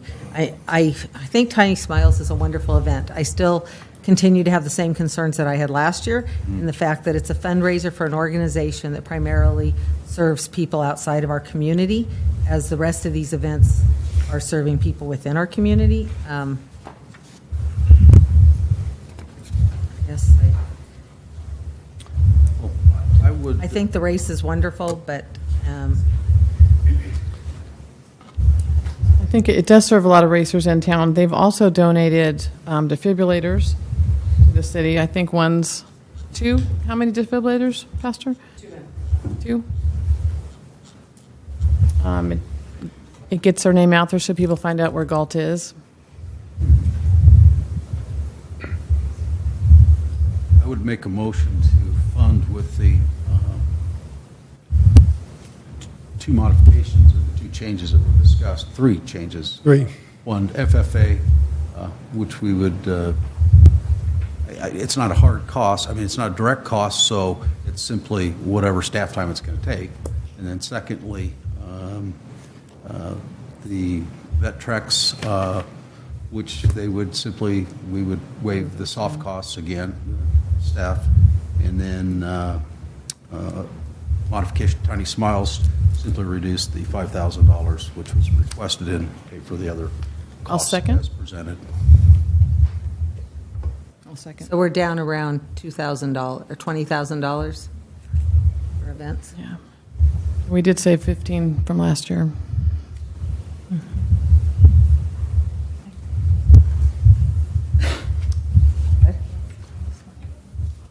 And that 15 from, Armando, that 15 from last year, approximately, would that roll into the next budget? Would that roll over? No, it will not. No, it goes back to Okay. balance. Okay, so we have a motion to fund all of the events with the modifications of 5,000 less to Tiny Smiles and vet stock, that we would cover hard costs up to 3,500, hard and soft costs up to 3,500. Is that what we're doing this?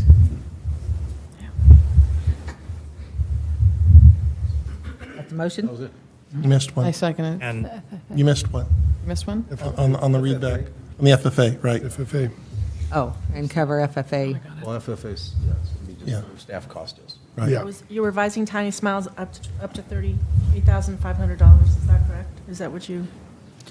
I No. believe it was. 4,000, 4,000. 4,000. It was 4,001, wasn't it? Minus the Yeah. 5, just take the 5,000 out. 4,100, is Just that take correct? 5,000 off of that Yeah. number. Okay.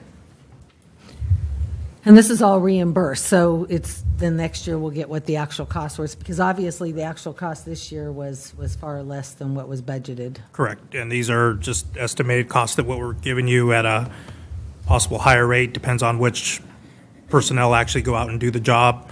You know, there's times that the maintenance supervisor for Public Works, which is a mid-manager, he's out there and there is no hard cost because he's an exempt employee. Jackie, myself, the chief, we're all exempt employees, so there are no costs for us. So when we're out there taking the place of a paid body, there's cost savings. I'm still always concerned that when we take staff away, even though it's a soft cost and they might be on duty, when we take them away to work these events, then we have bathrooms not getting cleaned and we have all sorts of things not happening in the community that those employees regularly do. And that's one of the reasons we were able to lower the prices last year, is that Public Works did a great job in setting up for the events, the street closures the day before, and then just moving them off to the side and then picking things up on Monday, you know, during regular hours versus, you know, in the morning, set up and then take everything down at night. You know, Parks has done a great job in getting everything ready during their off time and getting it prepped. So that's why you saw a lot of the reduced costs. Okay. I have a motion and a second. Any further discussion? Call for the vote. Vice Mayor Cruz? Aye. Councilmember Molson? Aye. Councilmember Campion? Aye. Councilmember Lamson? Aye. Mayor Hewer? Aye. Motion passes 5-0 vote. Fiscal Department, master fee schedule update, resident nonprofit fee. Emily? Good evening, Mayor Hewer. This item is an update to the master fee schedule, which was adopted by the council on March the 6th, with the exception of this one item on the nonprofit rental fees, and Mr. Solis will present. Thank you. First of all, I'd like to explain my attire today. I coach at Liberty Ranch High School, and we're in the middle of a playoff game today. Something called a job kept me away from going to the game today, so I'm waiting for the phone to ring to tell me that we won. So green and silver all the way. Oh, we don't know yet, huh? So good evening, Mayor and City Council. Today I'll be discussing the nonprofit rental fee. In 2012, City Council approved a resolution which added the zero rental cost for local nonprofit rentals to the city fee schedule.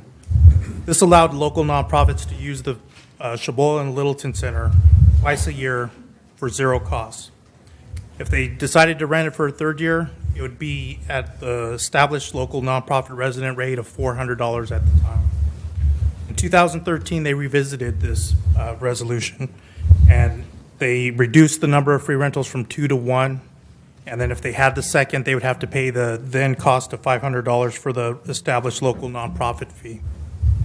At the March 6, 2018 City Council meeting, staff brought forward the master fee schedule, which included the Parks and Rec Department fees. This was one of 57 fees that was brought forward to you on behalf of Parks and Recreation. In the recommended fee schedule, staff recommended the deletion of the zero-cost local nonprofit rental fee for the community centers, which would require the local nonprofits to pay the established local nonprofit rate of $600, which is a 50% reduction of the private rate of $1,200. City Council directed staff to further analyze the fee and return to City Council to provide more information justifying the deletion of the zero cost. Staff researched some nonprofit rental rates, similar facilities in the city of Lodi and Elk Grove, and here are those rates. City of Galt Littleton Center, $1,200 resident fee, nonprofit $600. City of Lodi Kirst Hall, $3,250. Our nonprofit rate is $2,400. Now this rate is for an all-day rental. There is a half-day rental that is substantially lower, but traditionally our nonprofits use the facility all day. That's why that number is up there. CSDL Grove Laguna Town Hall, $1,750, and they give a 20% nonprofit rental rate across the board for their facilities. That would equal $1,400. Over the past few years, there have been a number of maintenance projects, repairs, and upgrades to the Littleton Center. Above here, in the amount of $102,600, are projects that were recently completed. And down below, an unfunded $325,000 of projects that need to be completed within the next coming years. This list was provided to me by Building Maintenance. Staff also reviewed all of the 2017 nonprofit rental applications for the community center. And in trying to figure out what the real costs are, or what our real hard costs were, we figured a couple of factors into this. Attendance is one. We figured if we had over 200 people there, they're going to be using the sewer, the water, and the paper towels more than if you had like an event for 100 people. And yes, we do pay our water and sewer bill too, just like everybody else does, so we do see that. And the second is an alcoholic event. You know, it seems to be that when we have these alcoholic events, they're not typically left rental ready, and we have to go back in and spend some time, 1 to 4 hours depending on the event. And at our Parks and Rec Commission meeting, we did have a good discussion with the local nonprofits, and one of the discussions was us actually charging them when they're not rental ready. So that's something that I've discussed with some facility maintenance people to try and fairly collect that money. Should they leave it not rental ready. So that's something that we're looking at really imposing in the near future. 1 second, Rhonda. So how would you determine that? By how much staff time it took to? Right. I mean, the if we have to facility? pick up, if we have to just mop a spot, that's nothing. But if we're spending, more than an hour in a location, we're going to have to justify that. We're not just going to say, oh, we spent an hour.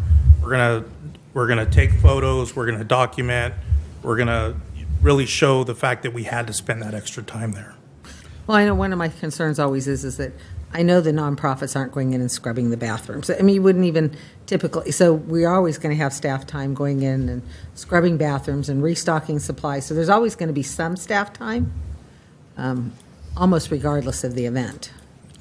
And even if they get it clean to a point where it was acceptable, depending on the event, like a crab feed, you have that smell that you have to just use some of these industrial cleaners to get that smell out of the kitchen, the bathrooms, the floors.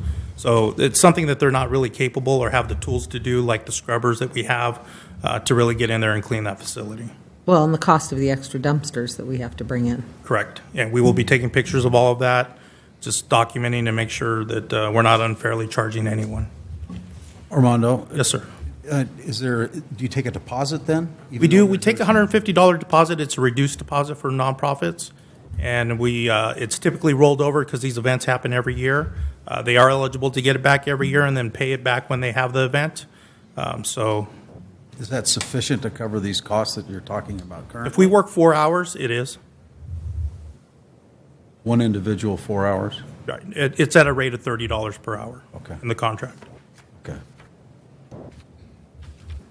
So staff came up with some alternatives the council could possibly consider. One, we could accept staff's recommendation from the March 6th council meeting and delete the resident nonprofit fee. Do not make any changes to the current fee schedule. Waive the rental fee if the event does not exceed 200 people and no alcohol is served. Just to give you an example of what that would look like, here are the 2017 rentals. Highlighted are the events that are over 200 and serve alcohol.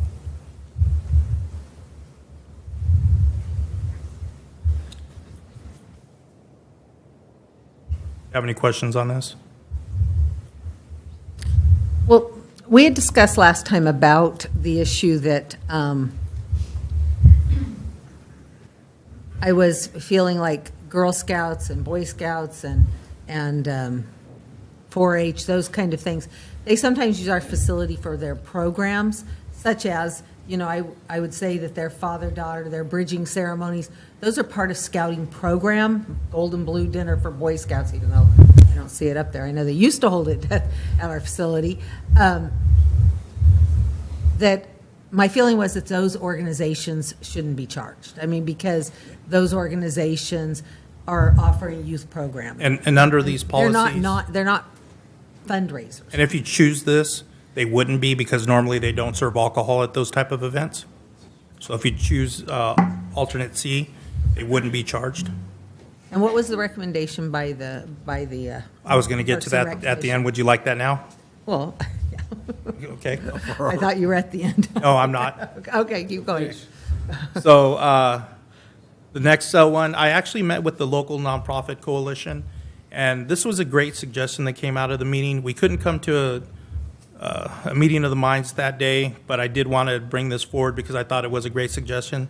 So dedicate all revenues from the nonprofit rentals to a designated maintenance fund that can be used for ongoing maintenance of the facility. You could do a combination of C and D. Oops. You could provide staff direction. This information was presented to the Parks and Rec Commission at their May 9th meeting, and they voted 4-1 for alternative B, which would be do not make any changes to the current fee schedule. Staff's recommendation tonight is to review and take action, if so desired, regarding the resident nonprofit fee. And before I take any questions, I'd like to make a statement. I publicly apologize to the nonprofits at our Parks and Rec Commission meeting. And I'd like to do that again today and to City Council, that if staff would have taken the time to reach out to them before we started this process, I think we wouldn't be here today. So that was a mistake by staff, and I wanted to acknowledge the fact that we made a mistake. So just wanted to say that. So I'd be glad to take any questions now. And did the $325,000 in deferred maintenance come up at the Parks and Rec Commission meeting? Yes, it did. How did they have any great silver bullets or golden bullets on how to solve that? No, they did not. What the presentation you saw tonight is basically the presentation I gave that night.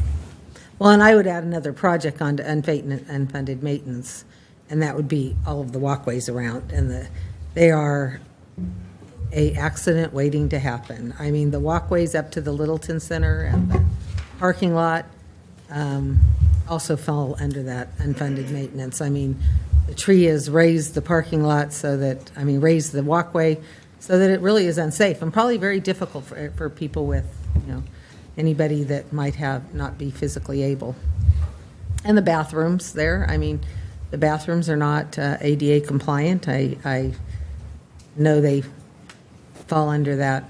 So, I mean, I still think that there are some really significant issues with our facilities and how we're going to continue to move forward in having those facilities. And you've shown, I mean, we are the best deal in the area. I think our staff do a great job of cleaning, having it ready for the next event.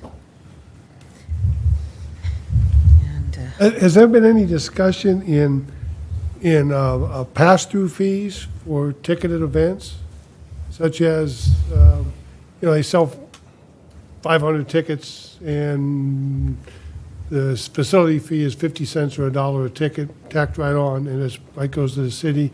Nonprofit says it's the city facility fee. No, there has not been. Okay. And there's actually, I attend a lot of events outside of town. I attend a lot of theater, and lots of facilities. The Folsom College have what they refer to as their facility fee. There's the price of the ticket, and it might be $100. And then there's a $5, everybody, whether you're in the $30 seat or you're in the $100 seats, paying a $5 facility fee. I mean, in this case, we're talking $1 or $2. I mean, I know when I attend events at our Littleton Center, if I had an extra fee that I knew was to pay for the facility, and it was $1 or $2 or whatever, I mean, it's kind of a pass-through. It makes sense on being able to maintain the facilities. I don't want to take money out of the community, but I believe that every time we waive all the fees on everything and that we bear all the costs, and we just did it for $20,000 at the last vote, we are taking away money from every citizen in this community. I buy tickets to the events I want to support, the fundraisers I want to support. If I want to go to a crab feed, I buy my ticket to the crab feed. If there's an extra $2 tacked on for a facility feed, it's not going to change whether or not I go. Maybe I'll drink less glass of wine. No, probably not. So it's just, I think there's ways that nonprofits could assist us in being able to meet some of the maintenance needs of the facility, and not just the maintenance needs of the facility, not have money coming out of Parks and Rec that comes from that then is taken away from every youth, senior, and all of these other activities in the community every time money's taken out of the Parks and Rec budget to pay for the cost of these fundraising events. I think the events are great, but we have to I think there needs to be some way, and I'm glad you reached out to the nonprofits. There needs to, and I didn't know there was a nonprofit coalition. That's news to me.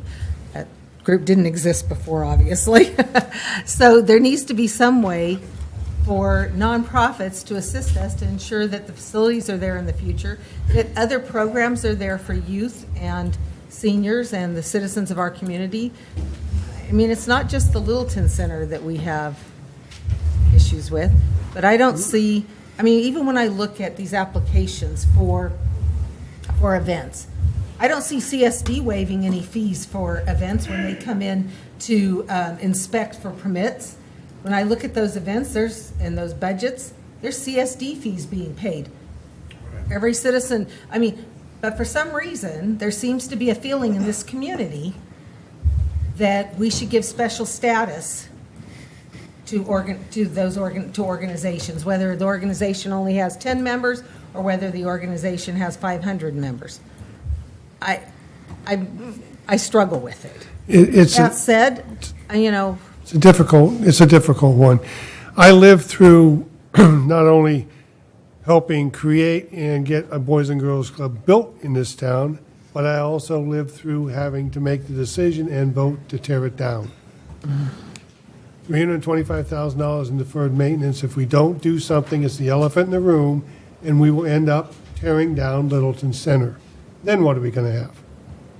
You know, so you have to look for the future when we sit up here, and we're struggling with it, and you can obviously tell we are. But that's the job, you know. Is we've got to look down the road to the future, and I'm not in any way, shape, or form saying we have to decide it tonight. Okay, but we shouldn't lose sight of it. Something's gonna. We got to look at that. I would prefer you decide it tonight. I don't know if I could take much. Right. Well, I think there needs to be, additional dialogue with those parties that are interested. And I've had discussions with some of the representatives of the nonprofits, and they have indicated to me that if they knew that there was a dedicated amount of money to go towards improving the building, well, before you can get to improvement, you got to be able to maintain it. So I agree with what has been said here that we need to address this in some fashion, because otherwise it's a continuous drain on the Parks and Rec budget, and it does detract from what your primary mission is. And it isn't building maintenance; it's providing park and recreational opportunities in the community. And we do have a similar program in our for our $10 per player fee program, where the local nonprofit youth sports organizations pay $10 a year per player. 5 of that goes back to fund for the Walker Park artificial turf. The other 5 goes into maintenance that the city wouldn't normally do. Changing lights out, extra chalk, doing specific things to the sports field. So I mean, we have done that. We can show that we can separate the funds and justify them and show in a report what we spend the money on. So, I mean, we do that in another program. Vice Mayor Cruz? Well, and I wrestled with this one quite a bit. I'm one of those who do believe that Section B or Option B for tonight is what we should be going with. But with that, the caveat that we should form some type of ad hoc committee where we sit down with members of the coalition and come up with exactly what we've been discussing up here, so that the problem is not pushed off, it's resolved. No, it needs to be addressed, and it does. Again, we're not going to solve it tonight, and I don't see any big changes. In quite frankly, I'll be going along with what the recommendation was from the commission, because we don't have a solution that works for the community. And so I think that what we need to do is step back. Staff, you need to engage and look at maybe some of these ideas that were discussed earlier, and maybe there are others out there that the nonprofit memberships could develop as well. I think that's the first step. I go along with that and Okay, recommend. we have some speaker sheets. Let's do public comment. If we have no further questions for Armando. You're off the hook for now. Go check your phone. Richard Kaiser. Thank you. Carl Bonaire. Honor. If you're going to form an ad hoc committee, You need to come to the microphone. Can you come to the microphone, or you're not going to speak? He's not going Do you want to speak? You don't have to speak. You don't want to?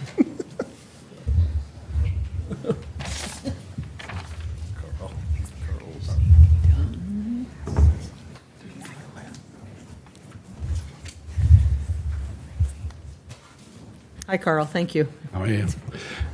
Dealing with the $9,000 shortage, there's no way you can solve your problem with the $9,000 shortage dissipation. The answer was this should have gone to the community, should have gone to the nonprofits before it ever came here, even approached a vote.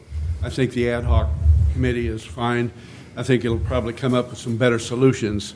The thing you're doing now, saving the $9,000, you're kicking the can down the road. You got a problem. The problem is maintenance. The city is so far behind in maintenance on so many things, you can't catch up. You got to learn to maintain first. The Boys and Girls Building, after it was built in the area that went bad, there was a rust stain coming down the wall from the parapet for a long time. I mentioned it to a few people. Oscar Dede said he had mentioned it to a few people. Nothing got done. There's nobody taking the blame, nobody being responsible for maintenance in all respects. Maybe in some, but not in all. Let's not kick the can down the road again. Let's have the ad hoc committee. Let's get something resolved. Thank you. Thank you. Nicole Gregg?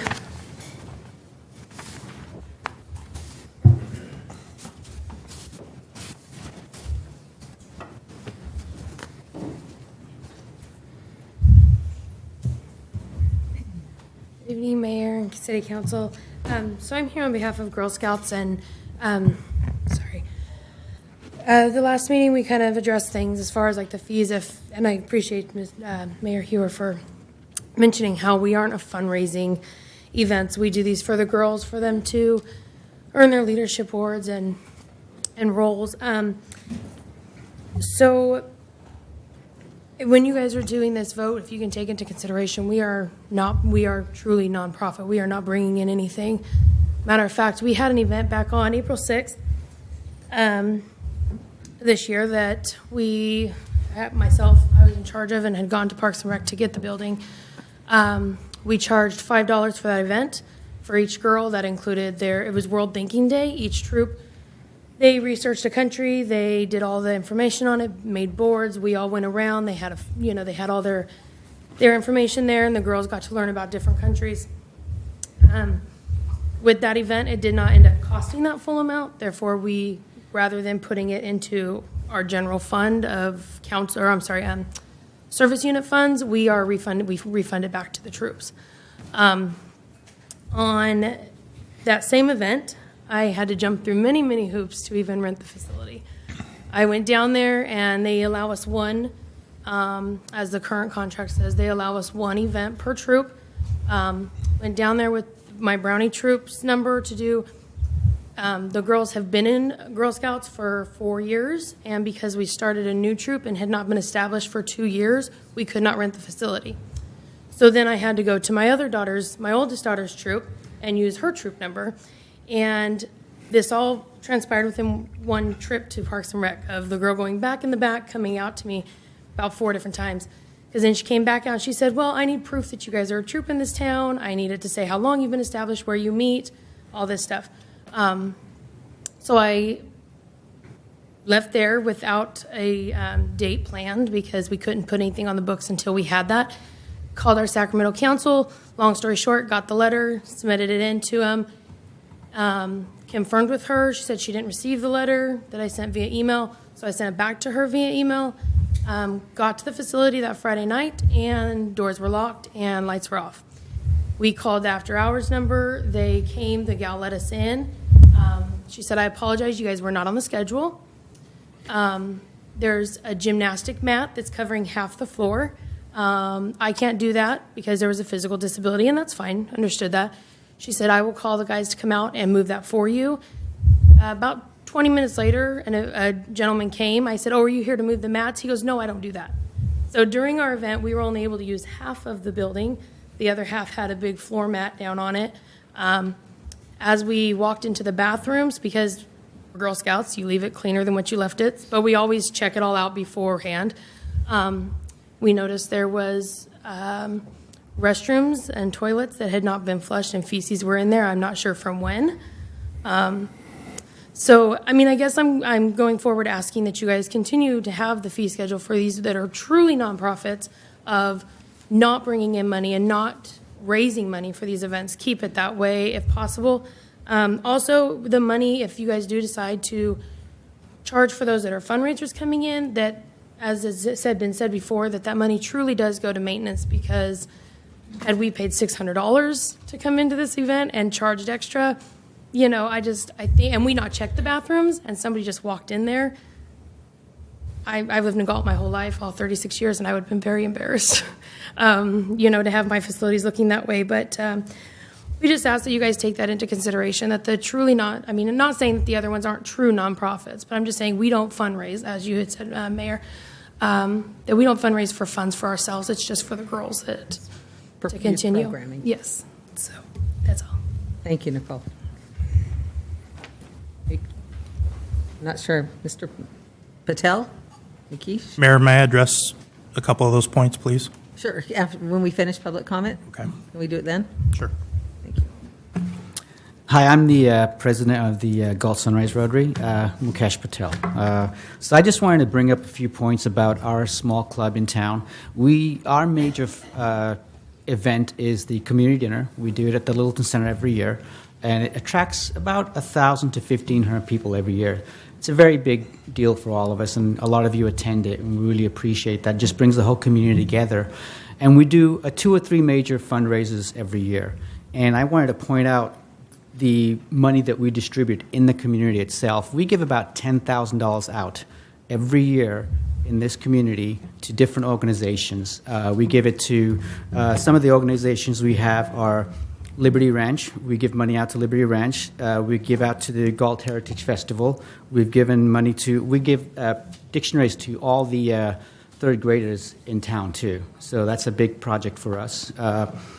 We give donations towards the senior lunch and extravaganza. We've given money towards that. 4-H, many other people we give money out to. So I just wanted to highlight some of the few things that we do. And our fundraisers, the one event, it wasn't highlighted up there. I don't know why it wasn't brought up over there, but we used the Littleton Center. And to pay $600 for that event, our group, we're not like the Girl Scouts. We can absorb that cost, but most of the other nonprofits, they can't absorb it. Just like she says, we do fundraising, they don't. So we can actually afford something like that, but they can't. So it's more towards groups like that. We're actually going out and helping Boy Scouts. We're helping Girl Scouts. So to have a fee of $600 to do an event where they're just doing a bake sale or something like that, they can't do that event. So thank you very much. Armando? There is a policy in place that requires us to check the boxes. So when we do ask, one is that you have to be established in the city for a 1 year period. You have to be a nonprofit, and we do check all those records before we just rent out the facilities. I want to say I know about this specific incident, but I'm not 100% sure. But if it was supposed to be rented that night, it would have been rental ready. Obviously, we didn't believe that it was rented that night, so it was not rental ready. Just wanted to make that point that there are specific guidelines that we have to follow. And I know they seem like a lot of hoops and a lot of red tape, but those are policies that are placed by City Council and that we must follow. Okay. Further discussion? Any further public comment? Or move on? Ms. Julie, go ahead.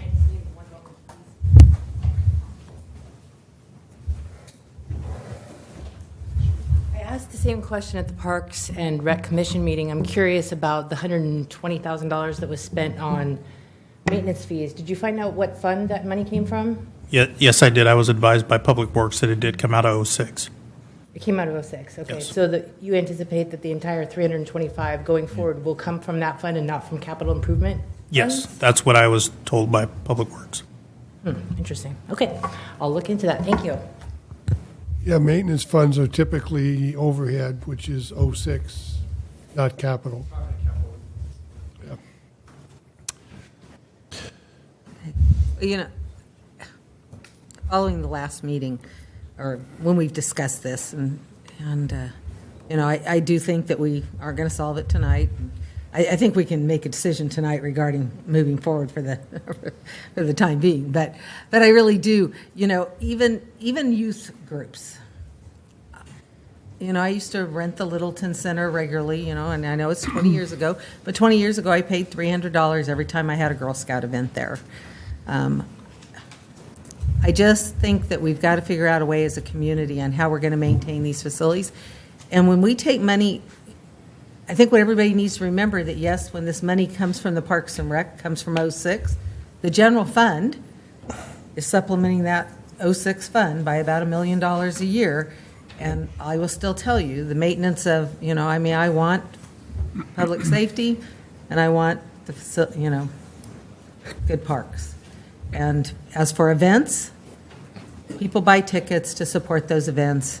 I do think that there's a way at some point that we need to figure out a way And if it means to set up some sort of discussion about how we're going to maintain those facilities so that we have them moving forward, I think that's going to have to be done at some point. Okay, any further comment? So just want to. Go ahead. Just want to say this is something as a council that's dear to me that we can do for the community. It's $9,000 line item. We can spend $2,000 on a speaker and have. So just finding a way to give back. And all the money, like some people raise money, but that money goes back in the community. Almost all of it goes right back in the community. It goes to our kids. It goes that we're also outgrowing our facilities, aren't we? So we might need to let's build a bigger one. So we've got a lot to think about, but with the coalition, maybe we can figure something out. All right. Go ahead. So are we at a point where we can make a motion? I'm about ready to. I was going to say, want to beat you to it? I move that we accept alternate B, but also with the caveat that we set up a ad hoc committee between the coalition and the city. Yeah, would we have to bring that back? So just directing staff to meet Have to with bring the it back. to meet with the nonprofits. Well, that's- I don't really want. I mean, I guess I hesitate to think about setting up another, these ad hoc committees. And directing staff to meet with the coalition to come up with alternatives. Mayor, I kind of chime in on that. If we're going to set up and meet with, the nonprofits in the community, I'd like some specific direction from the council on, what is our discussion, where do we want to go with that? I'm going to spend, probably not up to $9,000, but I'm going to spend a lot of staff time and energy trying to, work through this issue. We've, met and done, a lot of good work in staff time, trying to, kind of figure out, the components of which way to go on this. I think our time can be, spent, in a better way than trying to meet with, the nonprofit groups. I recommend going with, the option, what was it, B? I lost my chart up on the wall here. And, let's, revisit it, see how it goes, and revisit it next year. I don't want to wait till next year. Yeah, I agree with Kurt. I think that, and maybe it would take, a representative of council. I don't know that staff's going to negotiate. I think obviously someone's going to have to go to staff to get some ideas. They're going to have to carry the ball. But if that's necessary, maybe we should. Maybe we should. Only because I think it has been a contentious issue, and I think it needs to be aired, and we should have the discussion. We need to have some solutions. Yes. I would go so far as to say maybe to benefit staff, say we ought to have 2 to 3 meetings, ad hoc meetings, and see if that leads anywhere. And in other words, there's some set staff time limit to it before it comes back and say, okay, we actually made progress, or gee, you know what, we're not getting anywhere. Well, and I think it needs to have absolute criteria about what it is, because we form these ad hoc committees and they go on and on and on, and then we never can stop them. And they get off the topic and they start doing things that had nothing to do with what the original. And that's why I mentioned, 2 to 3 meetings or something, no limit, and then bring it back, see if it's worth continuing or not. An ad hoc, committee's not on the agenda, so we need direction from the council to bring that back at the next meeting, the forum, and we can, And okay, that my motion will say, I motion that we take alternative B, and during the end of the meeting, we will go ahead and request that be brought back. So motion is alternative B. I'll second. I have a motion and a second. Any further discussion? Okay, call for the vote. Vice Mayor Cruz. Aye. Councilmember Molson. Aye. Councilmember Campion. Aye. Councilmember Lamson. Aye. Mayor Hewer. Aye. Motion passes 5-0 vote.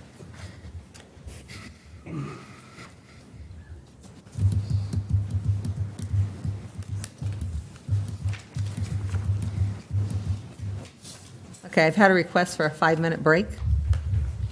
Adjourn for 5 minutes.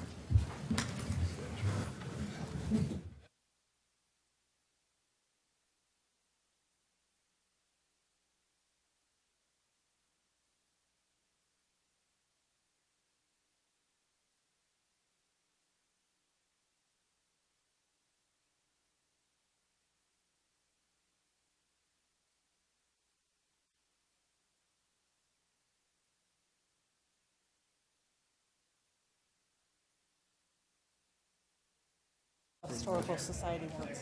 What's that? Oh, yeah. No, I assumed no, it's that's what HR. your plan was. I mean, What? Excuse me, I can't hear you. HR? Okay. They don't have a slide. Look, it's gone. Okay. It's gone just like that. Rat? Because I like you that much, Okay, I Winkler. found it for you.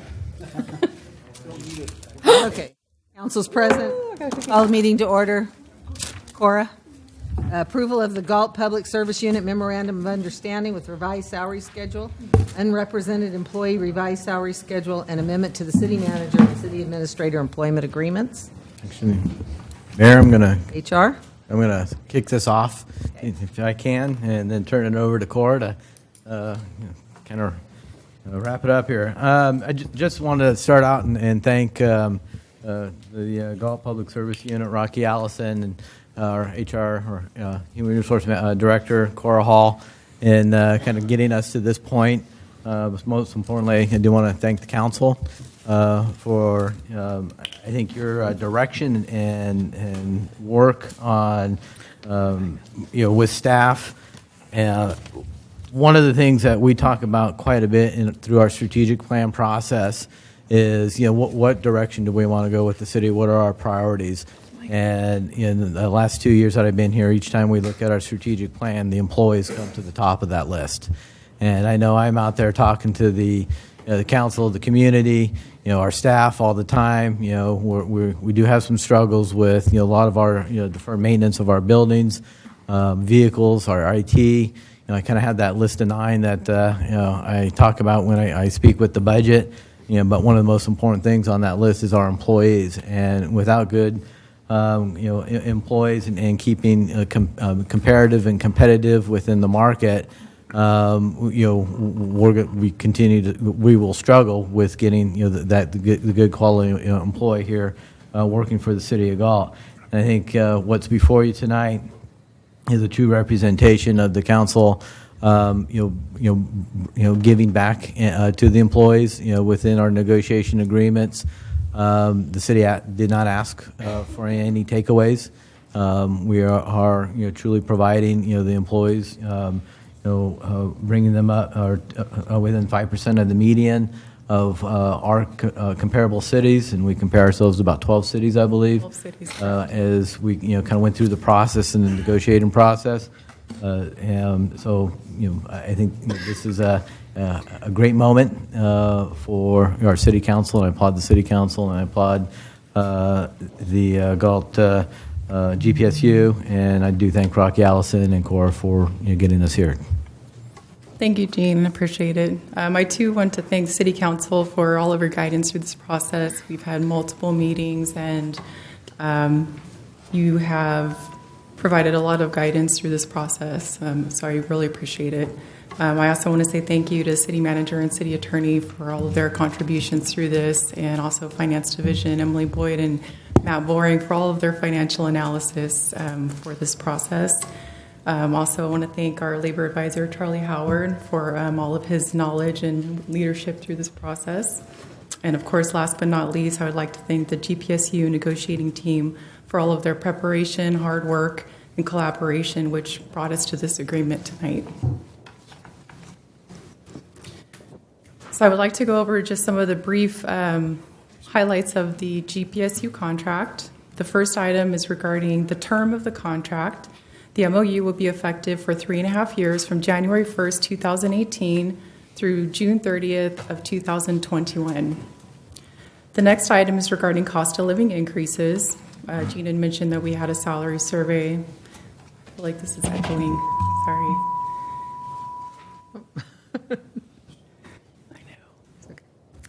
So effective January 1st, 2018, the affected classifications will be brought up to 5% of the total compensation median listed in the city's 2017 salary survey. The affected classifications and the percentage of base pay that the affected classifications will receive is reflected in Exhibit A of the revised MOU. These salary increases are retroactive back to January 1st, 2018. Effective July 1st, 2018, all classifications of this MOU will receive a 3% increase to their base salary, and effective July 1st of 2019 and effective July 1st of 2020, all classifications will also receive a 2.25 increase to base salary. The next item is regarding a medical waiver. The city will now offer $200 per month for employees to waive employee-only medical coverage. This is new for the city. Currently, the city only offers a medical waiver for Employee Plus One and Employee Plus Family coverage. The next item is regarding the city's maximum contribution towards medical insurance premiums. After adoption of the MOU, the city's maximum contribution for medical will increase by $2.19 for employee only, $16.39 for Employee Plus One, and $35.31 for Employee Plus Family. The next item is regarding annual leave accruals. Effective upon adoption of the MOU, employees will receive an annual leave increase at an earlier year of service than they previously had, and employees will also now earn a maximum of 220 hours of annual leave after 22 years of service. The next item is regarding life insurance. Effective January 1st, 2019, the city will pay the premium for $50,000 in term life insurance. The premium was previously set at $35,000. The next item is regarding vacation buyback. Vacation buyback is also new for the city. The city will now allow employees to sell back up to 40 hours of accrued and unused vacation. In order to be eligible for this, they must have used 40 hours of vacation in that calendar year and also still have 40 hours remaining in their bank. The next item is regarding compensatory time off, also known as CTO. CTO will increase from 80 hours to 120 hours, with the city reserving the right to cash out any portion of that CTO in excess of 80 hours with 2 weeks advance notice. And employees will also now be able to cash out up to 40 hours of that CTO one time per year. So those are the highlights of the GPSU MOU. In regards to the unrepresented group, which consists of professional confidential, mid-managers, managers, and appointed officials, this group is also proposed to receive the same changes that occurred in the PSU MOU. So staff is asking that the council adopt a resolution approving the Memorandum of Understanding with the Galt Public Service Unit for the period of January 1st, 2018 through June 30th, 2021 with the revised salary schedule, authorizing city manager to execute the GPSU MOU, authorizing the revised salary schedules for the unrepresented positions effective January 1st, 2018, and salary increases on July 1st of 2018, 2019, and 2020, and approving the amendments to the city manager and clerk administrator employment agreements. So that concludes the highlights, and I'm happy to answer any questions that you might have. Any questions? Okay, we have some public comment. Sean Farmer.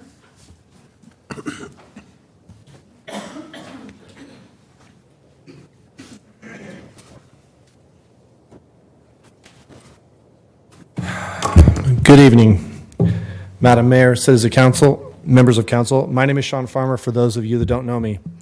So I'm going to skip the part about the summary of what this is about because the lady just gave a pretty good summary of it. Basically what this is the city got a study done last year that determined, based on 13 cities, of what the median income for all the positions that we're talking about tonight should be making. And then based on that, they're proposing this MOU, which will cover everybody from department heads down through your mid-management, lower-level people in the city. It starts with bringing them up to 5% within the median, Then it would also include a 3% raise on January 1st, or on July 1st of this year, and then subsequently a 2.25% raise each July for the next 2 years. So I'm not going to stand here tonight and say that city employees don't need raises. But what I am going to say is that this report is very skewed and it's very top-heavy. How can you sit and compare Galt to cities like Davis and Elk Grove and Folsom and West Sacramento and Lodi, just to name a few? Elk Grove, the 31st largest state in California. Galt, 256th largest. $100,000 a year median income for people that live in Folsom. Median house price in Davis, $600,000. These are the cities that we are comparing to in this study. Now, I'm not sure if we can enact parts of this for certain mid to lower level, but this is very heavy on the top. And if you enact this across the board, as it is proposed now, it will mean double-digit raises for department heads, as much as 12% for particular members. And I'm not going to say names. 9% for one, 8% for another, 10% for another. It'll actually end up being 20% over the next 2 years after it's all said and done. My concern also is not only this, after all that we've talked about tonight with $9,000 for nonprofits and how our Littleton Center needs $300,000, $400,000 in maintenance, and we're just going to hand out thousands of dollars. We have our finance director last week said herself, we have not even yet begun to prepare for the financial impact that we are going to be hit with CalPERS and retirements coming down the road. That will also be affected by what you guys decide tonight. So I and the citizens of Galt ask this: how can we discuss pay raises for our upper management when we have not even agreed with pay for our police officers yet? It's been dragging on for months. How can we discuss eliminating fee waivers for nonprofits because we're in some sort of deficit in a fund, by the way, is always in deficit? That's the nature of the 06 fund. It always is subsidized. There's no such thing as a deficit in that fund. Or how about when our parks and recreation facilities, like we've just discussed, are in need of over $2.5 million in repairs that Mr. Solis gave a presentation on weeks ago? The citizens of Galt are having a hard time even hearing such a discussion right now, especially when the memory of wastewater and water rate increases are still fresh in our minds. Do you think that any of those folks, do you think anybody in Galt got a double-digit raise when we increased their water rates? My dad's water rate went up $50. He's on fixed income. His cost of living increase for Social Security was $2. $2. You guys are talking about giving out $200 to start with help with health insurance, or giving out, upping the life insurance policy. These people don't get these kind of raises.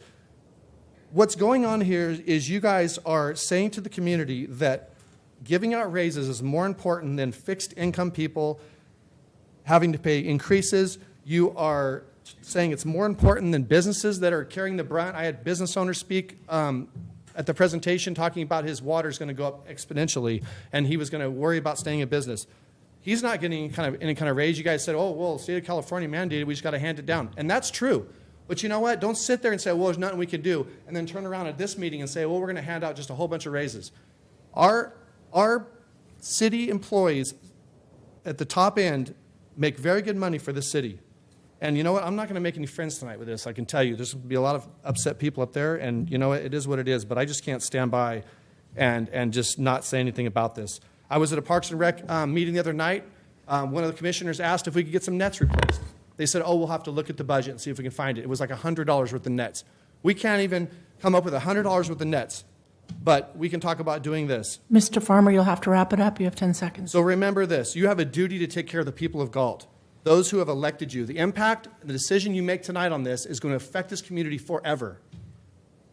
Do not tell the people of Galt that the needs of a few Your time is up. Than the many. Cami Martin.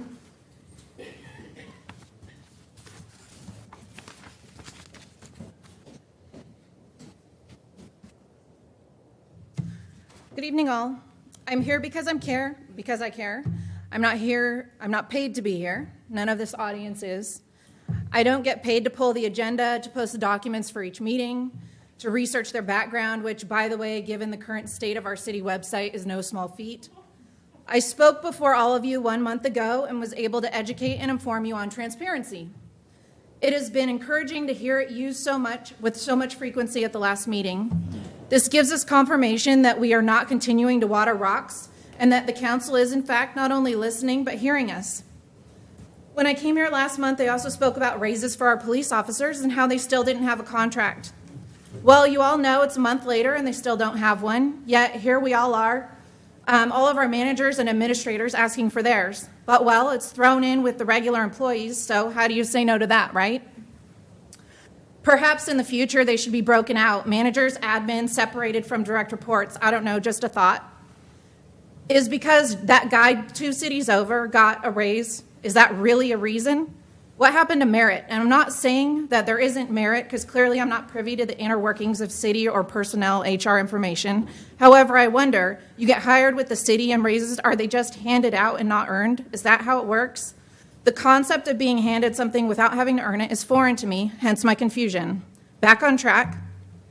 The same people sitting around this chamber and in the offices here who received a raise last year and the year before are back and asking for raises again.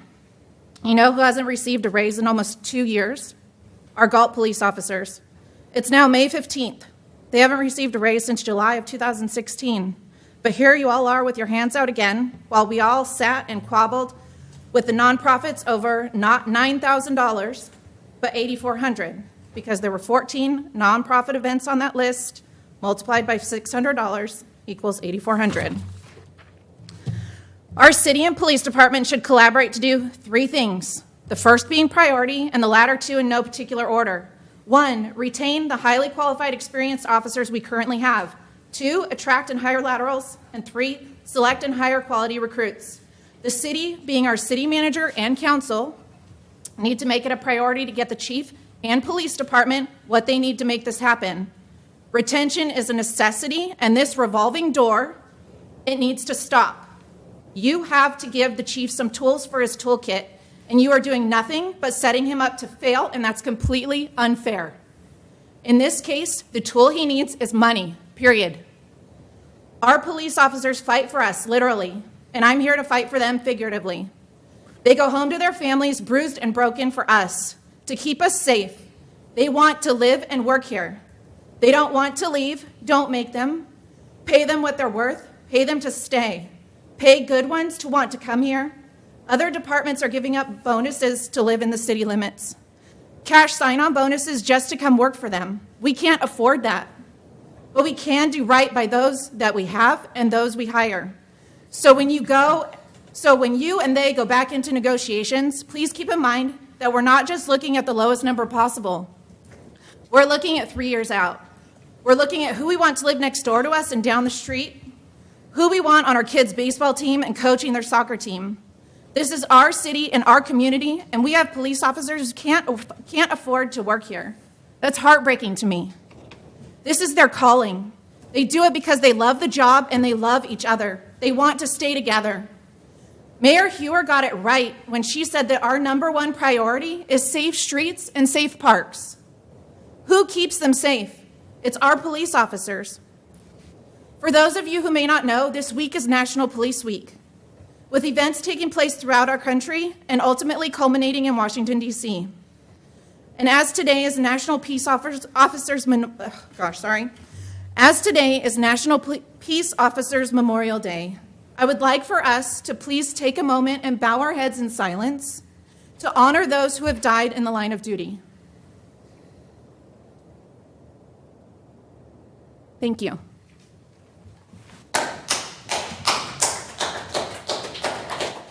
Rocky Allison.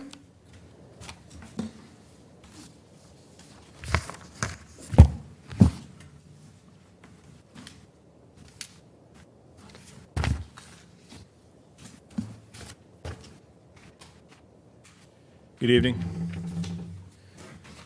Mayor, Vice Mayor, Chair members. My name is Rocky Allison. I am currently the president of the GPSU. I am here tonight on behalf of myself and members of the GPSU to express our gratitude. Negotiations have been a tough one, filled with full full range of emotions, from feeling left out, unappreciated, to grateful, to very happy. But we dredged through all that and came to an agreement that I was happy to sign. If I may quote some of my members at this time, I've heard both ends. This is a terrible agreement that we're looking at, and I've also heard this is the best one we've seen in many years. Again, on behalf of me and my members, thank you for your patience and generosity. Thank you. Cora, can you explain about answer some of the questions, particularly regarding a couple questions I'd like you to answer about the cities, the comparison cities, and how we arrive at those comparison cities, and the process for those comparison cities. Pardon? The reason for selecting. The reason, yeah. Is this working? It did conspire before I got here, but typically the way that it works is the city contracted with Coffin Associates. Basically, they take a look at the comparator cities being in proximity to Galt being our competitors. So from what I understand, that is who we ended up with is who they recommended, and it was also taken to the groups to be voted on. So it wasn't like the city just agreed to this. So it's a negotiated item. Correct. That we negotiate with all of the bargaining units regarding, correct? Correct. So those aren't always picked because there were lots of comparisons that went in, and I can tell you that, Elk Grove, there was lots of questions about Elk Grove being compared in those, and that was a negotiated item. So many of those things are, so just to know that those cities that are picked based on negotiations. I guess I should say it's not based on negotiations, but it is more of a meet-confer process. So they did, from what I understand, the city representatives at the time met with the different groups, and that's how the conclusion came to who the comparator cities would be. Okay. Any other No, questions? It's a process that was undertaken for all employee groups.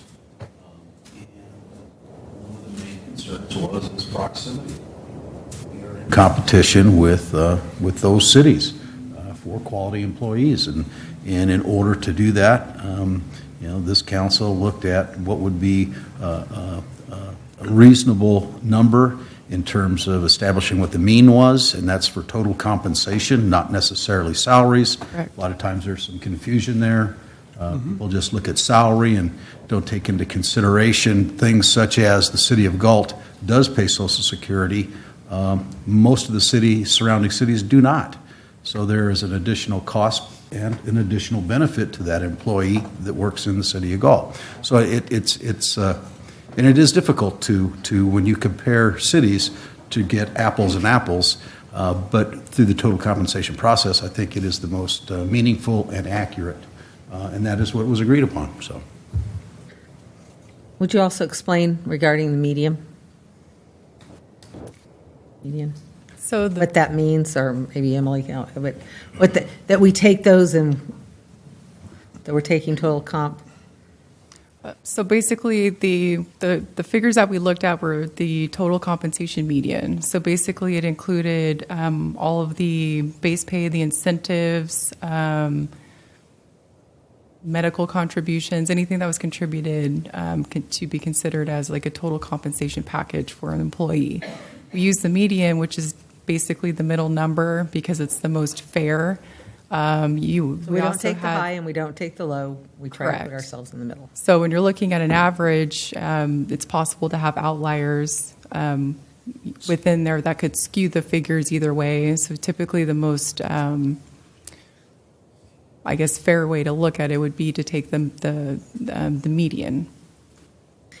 And we had a study done about total compensation and a study done on salaries. And we spent actually, I can't remember how much, but to have that done. And one of the statements from employees during the time of having that done was that the city's done it before and that they never did anything, that they never looked at the data and never did anything to try to rectify the situation of employees who were underpaid for their job duties so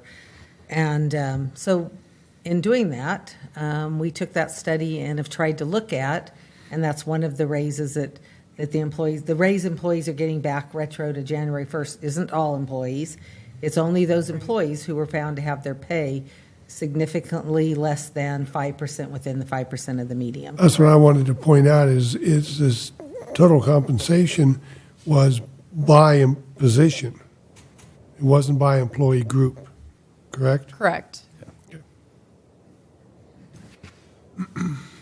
Further discussion? Comments? Do we have a motion?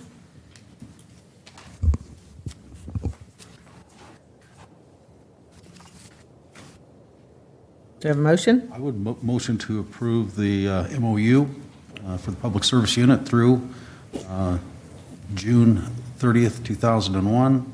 Authorize city manager to execute the GPSU MOU, approving revised salary schedules for unrepresented positions effective January 1, 18, and salary increases to July 1, 18, 19, and 20. Approving the amendments to the city manager and city administrator employment agreements. And I'll I have a second it motion. with the comment that, how long have we been in negotiations on this? We Long started time. negotiating the end of August of I was 17. going to say, last year. Yeah, since last summer. So it's been a long process. It's not a knee-jerk reaction here, trust me.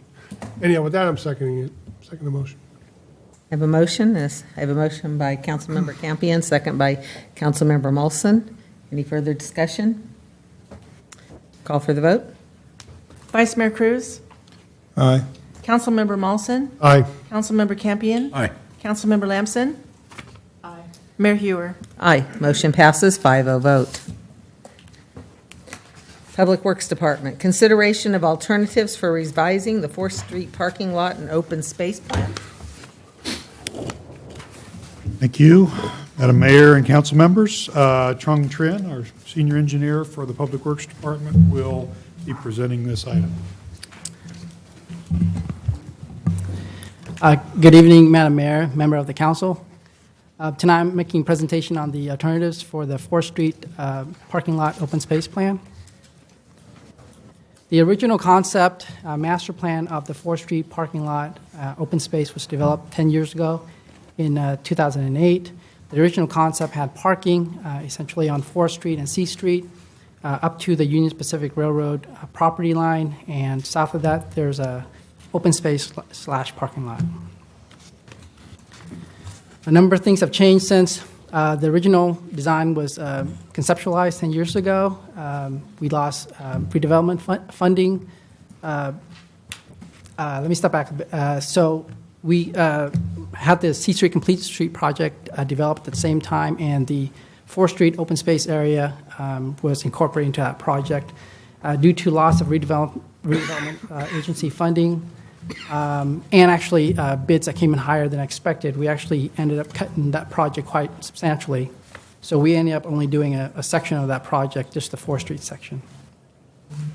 During that time also, we talked with UPRR regarding the original plans, and they commented on the original plan, asking us to, whatever facilities we put in the future, to keep it away from the UPRR train and away from the fence for safety reasons. So with those reasons, last year we completed the C Street Complete Street, essentially the 4th Street project.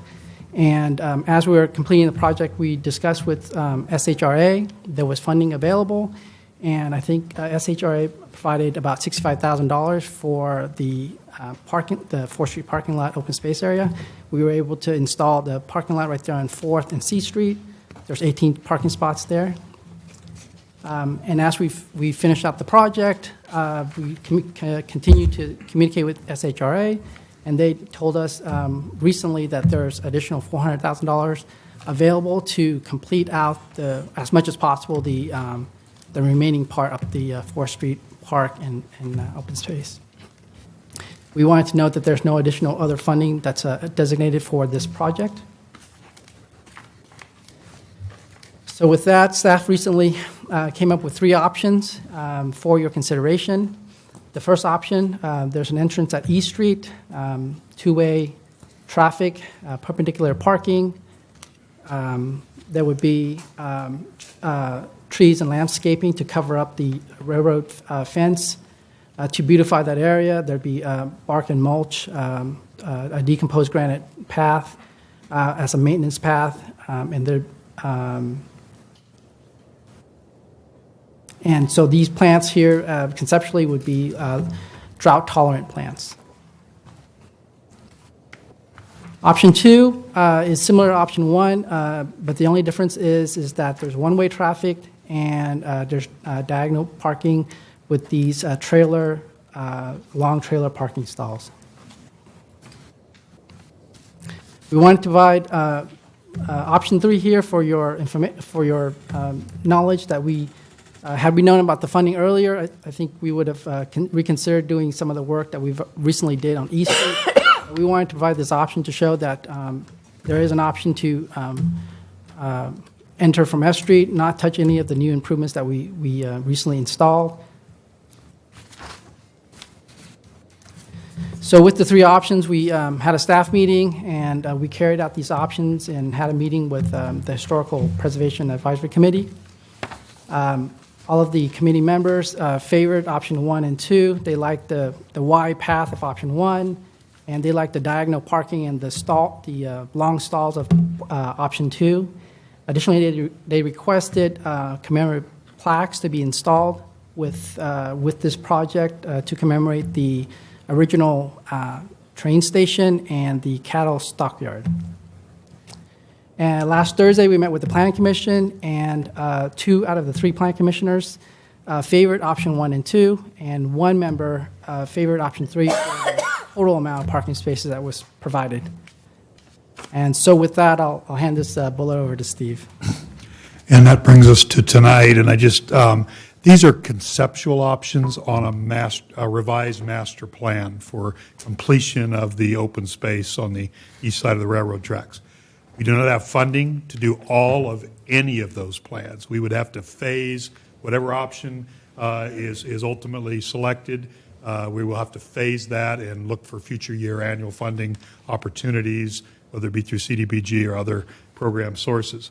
So in giving us a master plan direction, we can then optimize to encumber in a timely manner the available funding that will be lost if we cannot deliver a construction project within this fiscal year. That gives us about 6 weeks to take whatever direction we get tonight and get a final plan and set of specifications put together and out to bid. That is not very much time. Then it takes another 1.5 to 2 months to get a project advertised and awarded. That's putting us in the fall. And if we're going to get it constructed before the end of the year, we got to do it before it starts raining. So it's a very tight time frame. These are, again, conceptual options. There are many other options, and there are hybrid options. You could. We're basically giving you options for a diagonal parking or perpendicular parking. Options for where we would enter. If we both options 1 and 2 would have an F Street entrance to a new expanded parking lot as part of the master plan.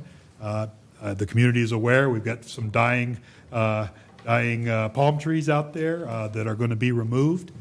They actually are located where the new entrance would go. There are 2 healthy palm trees that were also installed, would have to be relocated. So we needed some early guidance on before we move that. We've actually negotiated a settlement with the original contractor on those dying trees to help us do some of that relocation and irrigation work to offset the loss of the trees. Weren't the trees covered by warranty? They essentially they are covered by a plant establishment period, and so we've worked with them to actually negotiate the removal of the dead trees and relocation of the live trees and the irrigation systems to accommodate this future driveway if that is the direction that's given. If we get different direction tonight, then we would have to look at a different course of action. So those are sort of where we're at. We're looking, basically, staff are preferred either option 1 or option 2. Option 3 with the, or option 1 shows an entrance off C Street. That's probably going to be problematic, too close to the railroad. We've got a median in there as part of the quiet zone. So that portion of the concept probably isn't workable. The perpendicular parking shown in option 1 and again in option 3 actually provide more flexibility if and when there are events that involve street closures, because you could circulate back out the entry you came in versus diagonal parking is pretty much one way in and one way out. And then if there is an event where we do a road closure such as Extravaganza this past spring, really we lose we lose the use of the parking lots because there's no way in or out once you have the road closure in place. So there are hybrid options here where we can, like the D Street and E Street entrances, and we could continue with the diagonal parking on the north end, and we could go with perpendicular on the south end, which would give people a way back out if we had a one-block closure in there. So we're open to that kind of direction and feedback on a preferred option or a hybrid option. And with that, we'd look for answer any questions you might have or direction that you might be willing to give us so that we can try to deliver this project before the funding slips through our fingers here. So were there only 3 planning commissioners that voted? 4. Well, it looked like, There were only 3 planning commissioners at this meeting. and they all 3 picked something different. Correct. Okay.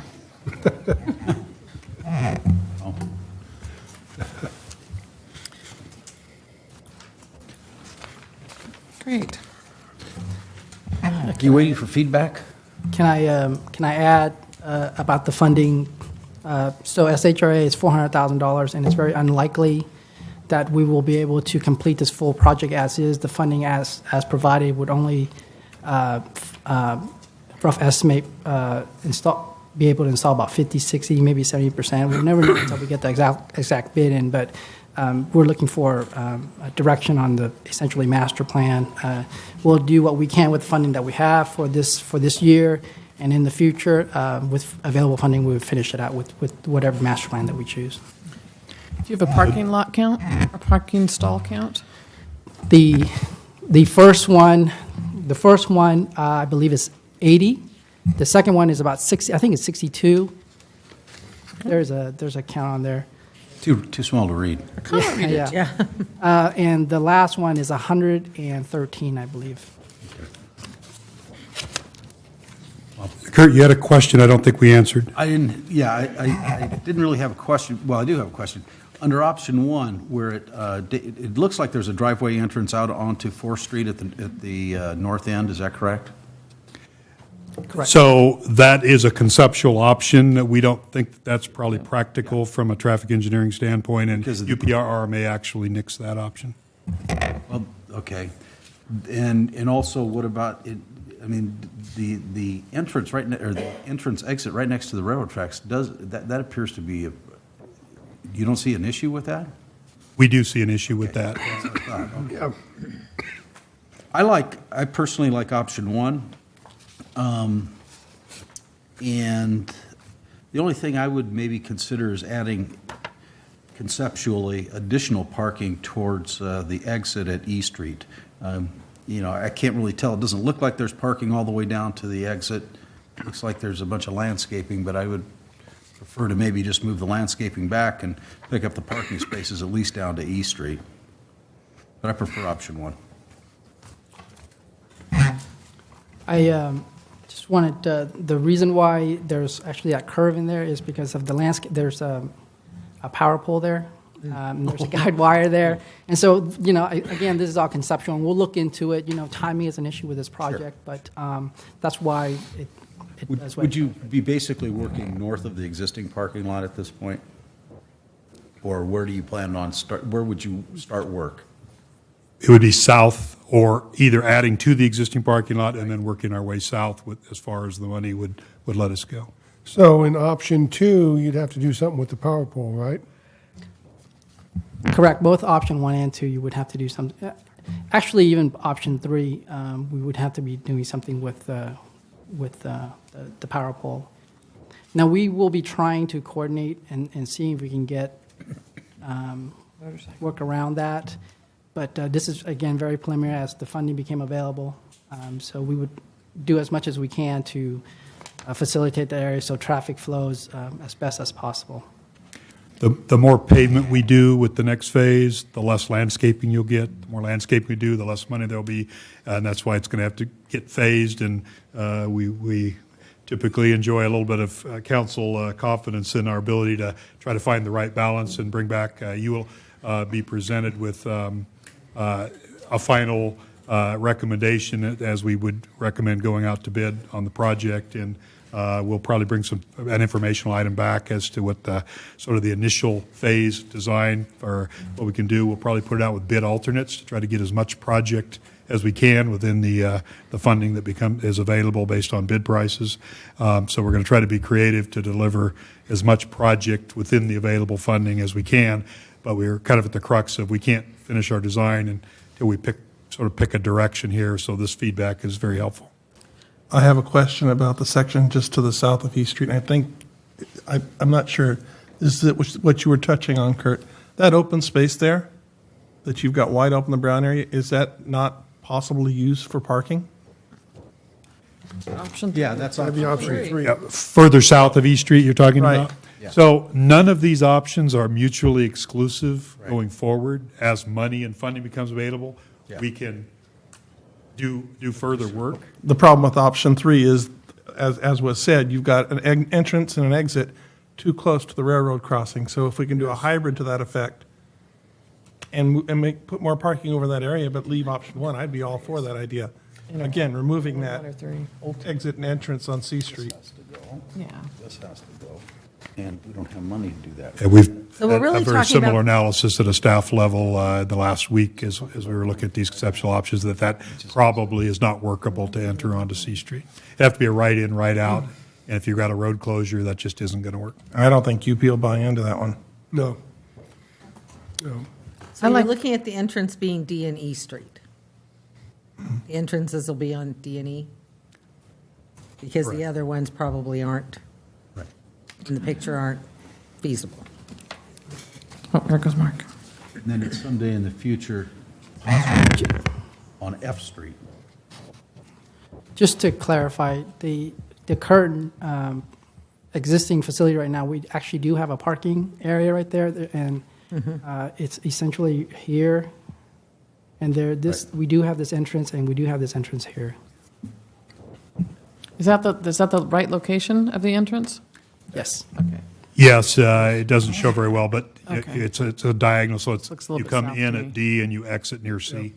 I like 1 because the parking is straight, and so you can go out either way. I like that option because you do kind of get stuck in there in that one-way thing now.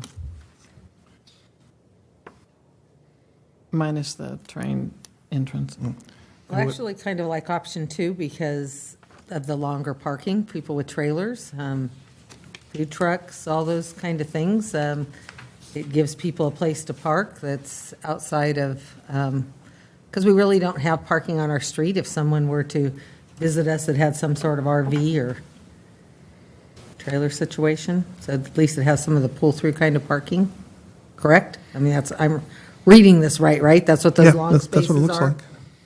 We can combine 1 and 2. It's diagonal. That's not Mark? Well, I don't like the diagonal. That's what it looks like to me.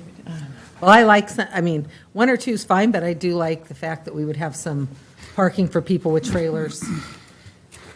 We oftentimes, they hold vendor fairs down there. People have trailers that they're carrying their stuff in. What I'm, To do pull. yeah, what I'm hearing is we're leaning toward a combination of 1 and 2. Because you can't have an entrance on, an exit on C Street. I just don't see that happening. I do like the large diagonals on option 2, but you lose the parking space with the diagonals. They don't all have to be diagonals, right? No, we can do a hybrid. You can do a hybrid, yeah. So if you kind of combine those 2 options, I think that's what we're talking about. I don't, So today, it's not as large a problem with trucks or trailers because we have some overflow and graveled area. But once we start landscaping and putting drainage swales in to for all the additional drainage, we will lose that opportunity. So, there is some validity to, so then where do we park folks with trailers downtown? Well, the trailers would be used for special events. I mean, I don't know, I don't know this would truly be a pull-through, is it? Is there sufficient room without clipping the cars parked next to you? I mean, it's kind of hard to tell on this diagram. So those are the questions that we would definitely dive into. Option one, there's two-way traffic. Yeah. And you'll notice that you would have to relook at the entrances because there's, option two is essentially one way, and that wouldn't work with option one. So we'd have to kind of marry the two. But I think from what I'm hearing, there's a lot of good points that you guys like either option one. There's like a marriage of option one and two that we'd have the consultant take a look at. I don't like the number of parking space losses. I mean, you go from option one, which is 80, to 62 in option two. So if you made them straight, would you gain more? Except for the diagonals, trailer diagonals? Well, option two is all diagonal. Right, but if you could straighten those parking spots out, leave those diagonals straight those out. So the mixed blessing with going to perpendiculars, yes, you get more spaces per linear foot of parking lot, but you need a much wider lot because you now need a two-way aisle in between, and people are backing out perpendicular. So you spend a lot of money on extra pavement to get those extra parking spaces. But at the end of the day, if the challenge is having enough parking, it's an incremental cost for the pavement. Right. And we have like 13 spots there now or something like that? Yeah, it was very interim. 13. 18. 18, okay. Close. But then we have all the street parking. I mean, it's not the only parking we have. There was 4,000 spots.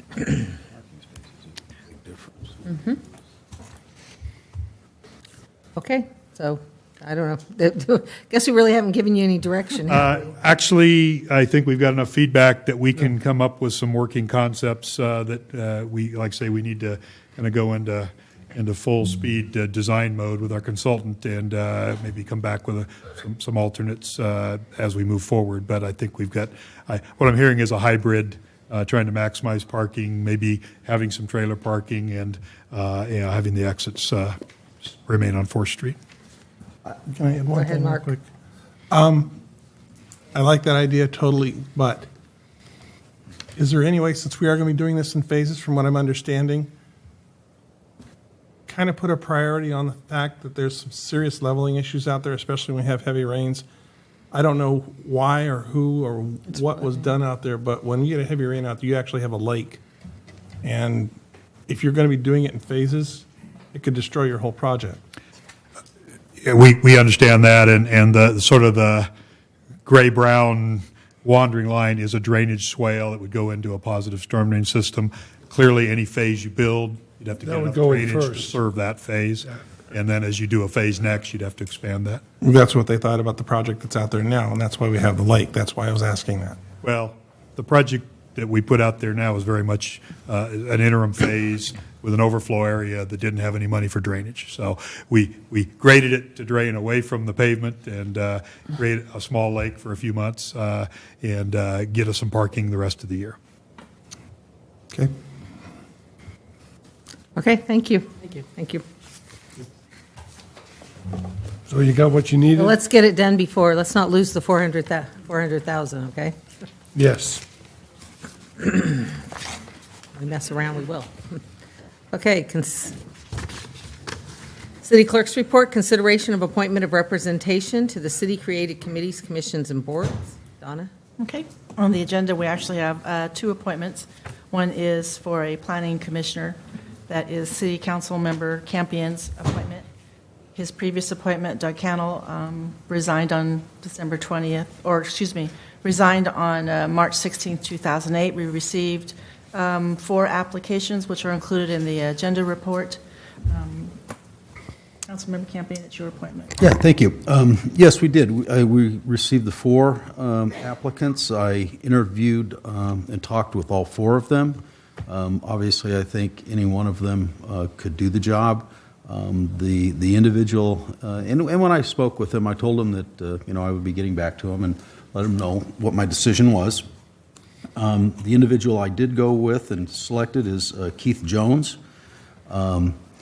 Keith has a unique background in construction and construction management. That's what his bachelor's degree is in construction management. He's worked in heavy industry or heavy equipment, both public and private side. I think that's a perspective that the commission has not experienced, and I think he will be very beneficial. I don't know if he wants to say anything or.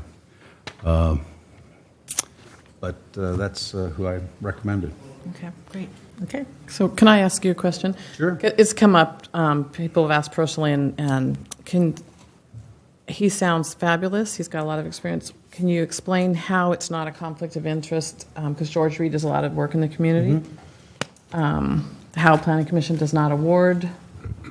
Well, it's very well, I was just going to say it's similar to some of the commissioners that are on there now. We have at least one, I think, Mark's appointments, Leanne's in real estate. There have been times where she's had a potential conflict, maybe not even real, and you recuse yourself. So it's the same thing that the city council would have to do on projects which are in proximity to your house or property or a business that you're involved with. So there are rules and regulations and laws that cover that. I'll let the city attorney explain. There are conflict of interest laws, and usually the Political Reform Act and Government Code Section 1090 and all the various conflict laws are determined based on the decision before the body. So, of course, we'd want to be aware. And the Form 700, that's the reason it's filed, so we know what the potential conflicts are. So when issues come before the Planning Commission, we can evaluate whether there's a potential conflict. But it's not unusual to have individuals, whether on a city council or a planning commission or other bodies that either own businesses in areas that may come before the council or the Planning Commission, and potential conflicts that we'd evaluate on a case-by-case basis. Thank you. Yeah, when I was on Planning Commission and when I was on City Council last, I had conflicts a number of times. And, the smart thing to do is talk to the attorney beforehand. Yes, please. So, thank you, Mr. Jones. Welcome. Thank you. Okay, the next appointment is Mayor Hewers. It's Public Safety Committee. The City Clerk's Office received the resignation of Dave Dahlgren on April 2nd, 2018. We received 2 applications, one from Sherry Daly, one from Jim Connick. This appointment is Mayor Hewers. And I appoint Jim Connick. Is he here tonight? Pardon? Is he here tonight? No. I talked to him earlier today. I told him it wasn't necessary to come unless he. He was here, though. But he knows he was. I talked to him this morning. Okay. He knows he's being appointed. But I would like to add some comments about this. And we have some council members that serve on Safety Committee, correct? Public Safety Committee? You looking at me? Yeah. I'd really like to ensure that I think it's really important that appointees, that citizens, when they're serving on these committees, feel safe and that they're heard. Mr. Dahlgren, conveyed some concerns to me about, he has served on it for, over 3.5 years, and he thinks things have changed, and he just felt like it just didn't feel safe for him anymore. So I'd really encourage the council members there to make sure that all of our representatives are respected and treated kindly and listened to. So that said and done. Also, I spoke with Ms. Daly. She had applied for the Public Safety Committee because she had started a commission and had been working with the police department regarding homelessness because she had heard a lot of concerns from the community regarding the issue of the homeless in our community. Her and Ms. Keegi, who serves on Parks and Rec Commission, they kind of put this together and actually got a lot of public input and did a lot of research. So I'd really like to see the Public Safety Committee invite them to come and share that data with them. That was the main reason that Ms. Daly wanted to serve on the Public Safety Committee, was she really, after they collected the data, after they got a lot of community input and had some meetings, they really felt like the issue would have been dealt with better maybe through the Public Safety Committee. So What do we call the committee? I'm writing it down. Pardon? I'm writing it down. What do we call the committee? What do you call the committee that you're asking us Nothing to write down. It's okay. So I'll remind myself to invite them. It was just a commission on homelessness. She Okay. just had gathered a group. So actually, I attended a couple of meetings. They were really well attended by a lot of members of the community, pretty diverse. And I really think that that information that they gathered and that research they did shouldn't be lost. And so I really would encourage the Public Safety Committee to invite Ms. Daly and Ms. Keegi to come to a meeting and talk about the homeless issue and some of the issues that they, and some of the research that they had found. Okay. But Jim was happy to serve. Okay. Measure R Independent Citizens Oversight Committee appointments. This appointment, Donna, go ahead. This is to review the application and consider an appointment to the vacant position on the Measure R Independent Citizens Oversight Committee. Kelly Keegi and James Clausen were appointed in 2015, and their terms ended in April 2018. Either person has chosen to reapply for the appointment. We advertised for the Measure R 2 open position. So far, we've only received one application, which is included in the agenda packet. This is an appointment made by the entire city council, so it will be an action item. I make a motion to appoint Cammie Martin. Second. It's a weird cycle. Any discussion? Call for the vote. Vice Mayor Cruz? Aye. Councilmember Mawson? Aye. Councilmember Campion? Aye. Councilmember Lamson? Aye. Mayor Hewer? Aye. Are we going to re-advertise for that? Yes, continue. Yeah, it's okay, nothing. It's a weird end of the season, isn't it? That it's not during November or December. It's because when it took place and because they're 3-year appointments. Okay, thank you. Comments by staff? Mr. Winkler? Thank you. Just one comment, reporting that for the month of April, that we achieved a 33% water conservation number, even though it was less rainy than it was the month prior, and we need to keep up the good work. We're going into a projected to be a warm summer, and we've got to continue to make progress in that.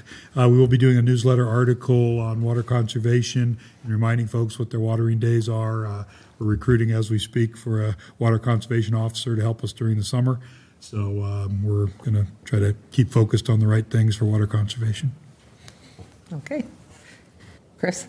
Just real quick, I'd like to congratulate Keith Jones on his appointment to Planning Commission, and we welcome him to the team and look forward to working with him. Emily? Just one thing this evening. I'd just like to let the council know that the interim field work by the new independent auditors has begun this week. They're working on the interim work on the fiscal 17-18 audit, getting prepared, getting all of the foundational information that they need to audit the city.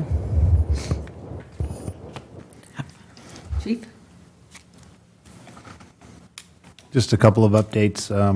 Our recruitment team on May 14th, which was Officer Hammock, Officer Little, and Officer Barton, attended Delta College Academy to look for new recruits. Today, they went to the College of the Redwoods, which was Officer Little and Officer Barton.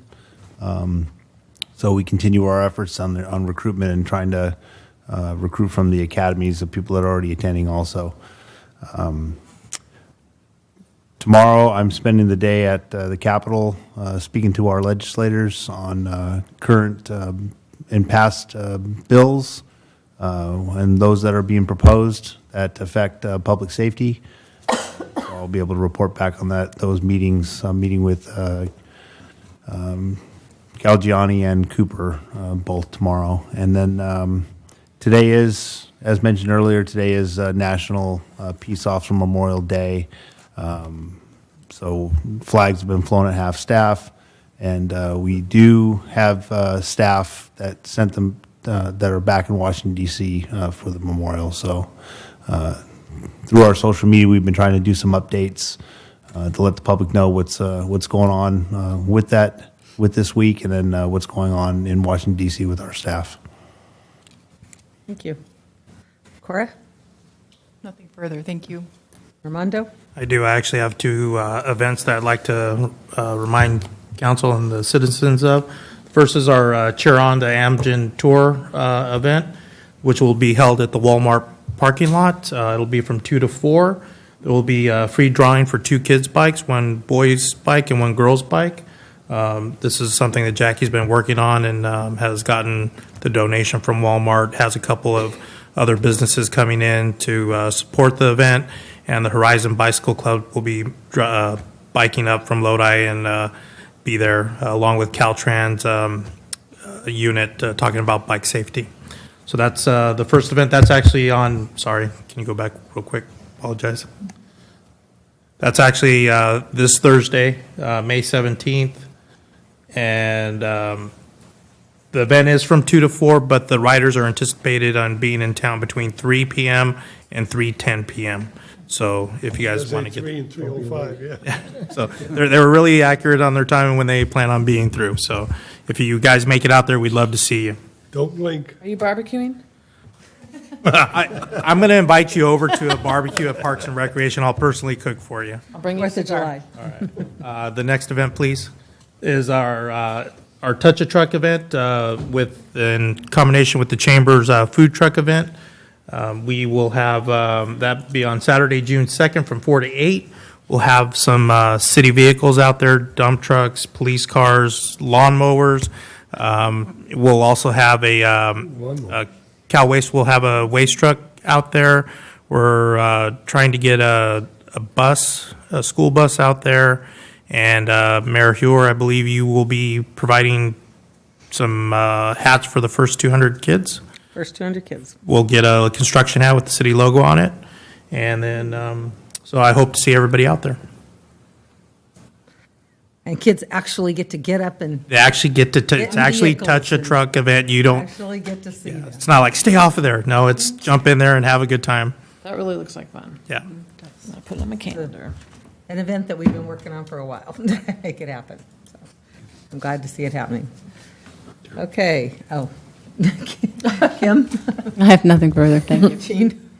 Just staff's busily working on budget, and June 5th is our target to, bring the budget to the council. We should have some documents out to you by the end of next week, so you can start taking a look at it and asking myself and Emily and staff questions. So it'll be a good meeting. We're mainly focused on the budget for that meeting. I have nothing else to add. Thank you. Kurt? Nothing. Paige? I'm done. Tom? Thank you, Mr. Winkler, for the air conditioning tonight. No, I hear it's cold. Oh, yeah. Mark? Bear with me here. I got 2 different ones. I think I'll do the easy one first. There was a request to extend the Historical Society's funding from last year's community funding grant. I'd like to bring that forward at the next council meeting so it can be voted upon. And also bring back the idea of the ad hoc committee for the purposes of reaching an agreement between the city and nonprofits. Okay. I had something, now I just draw a blank. I had something else I wanted to have brought back. Oh, well, okay, I've drawn a blank, so it'll have to come back later.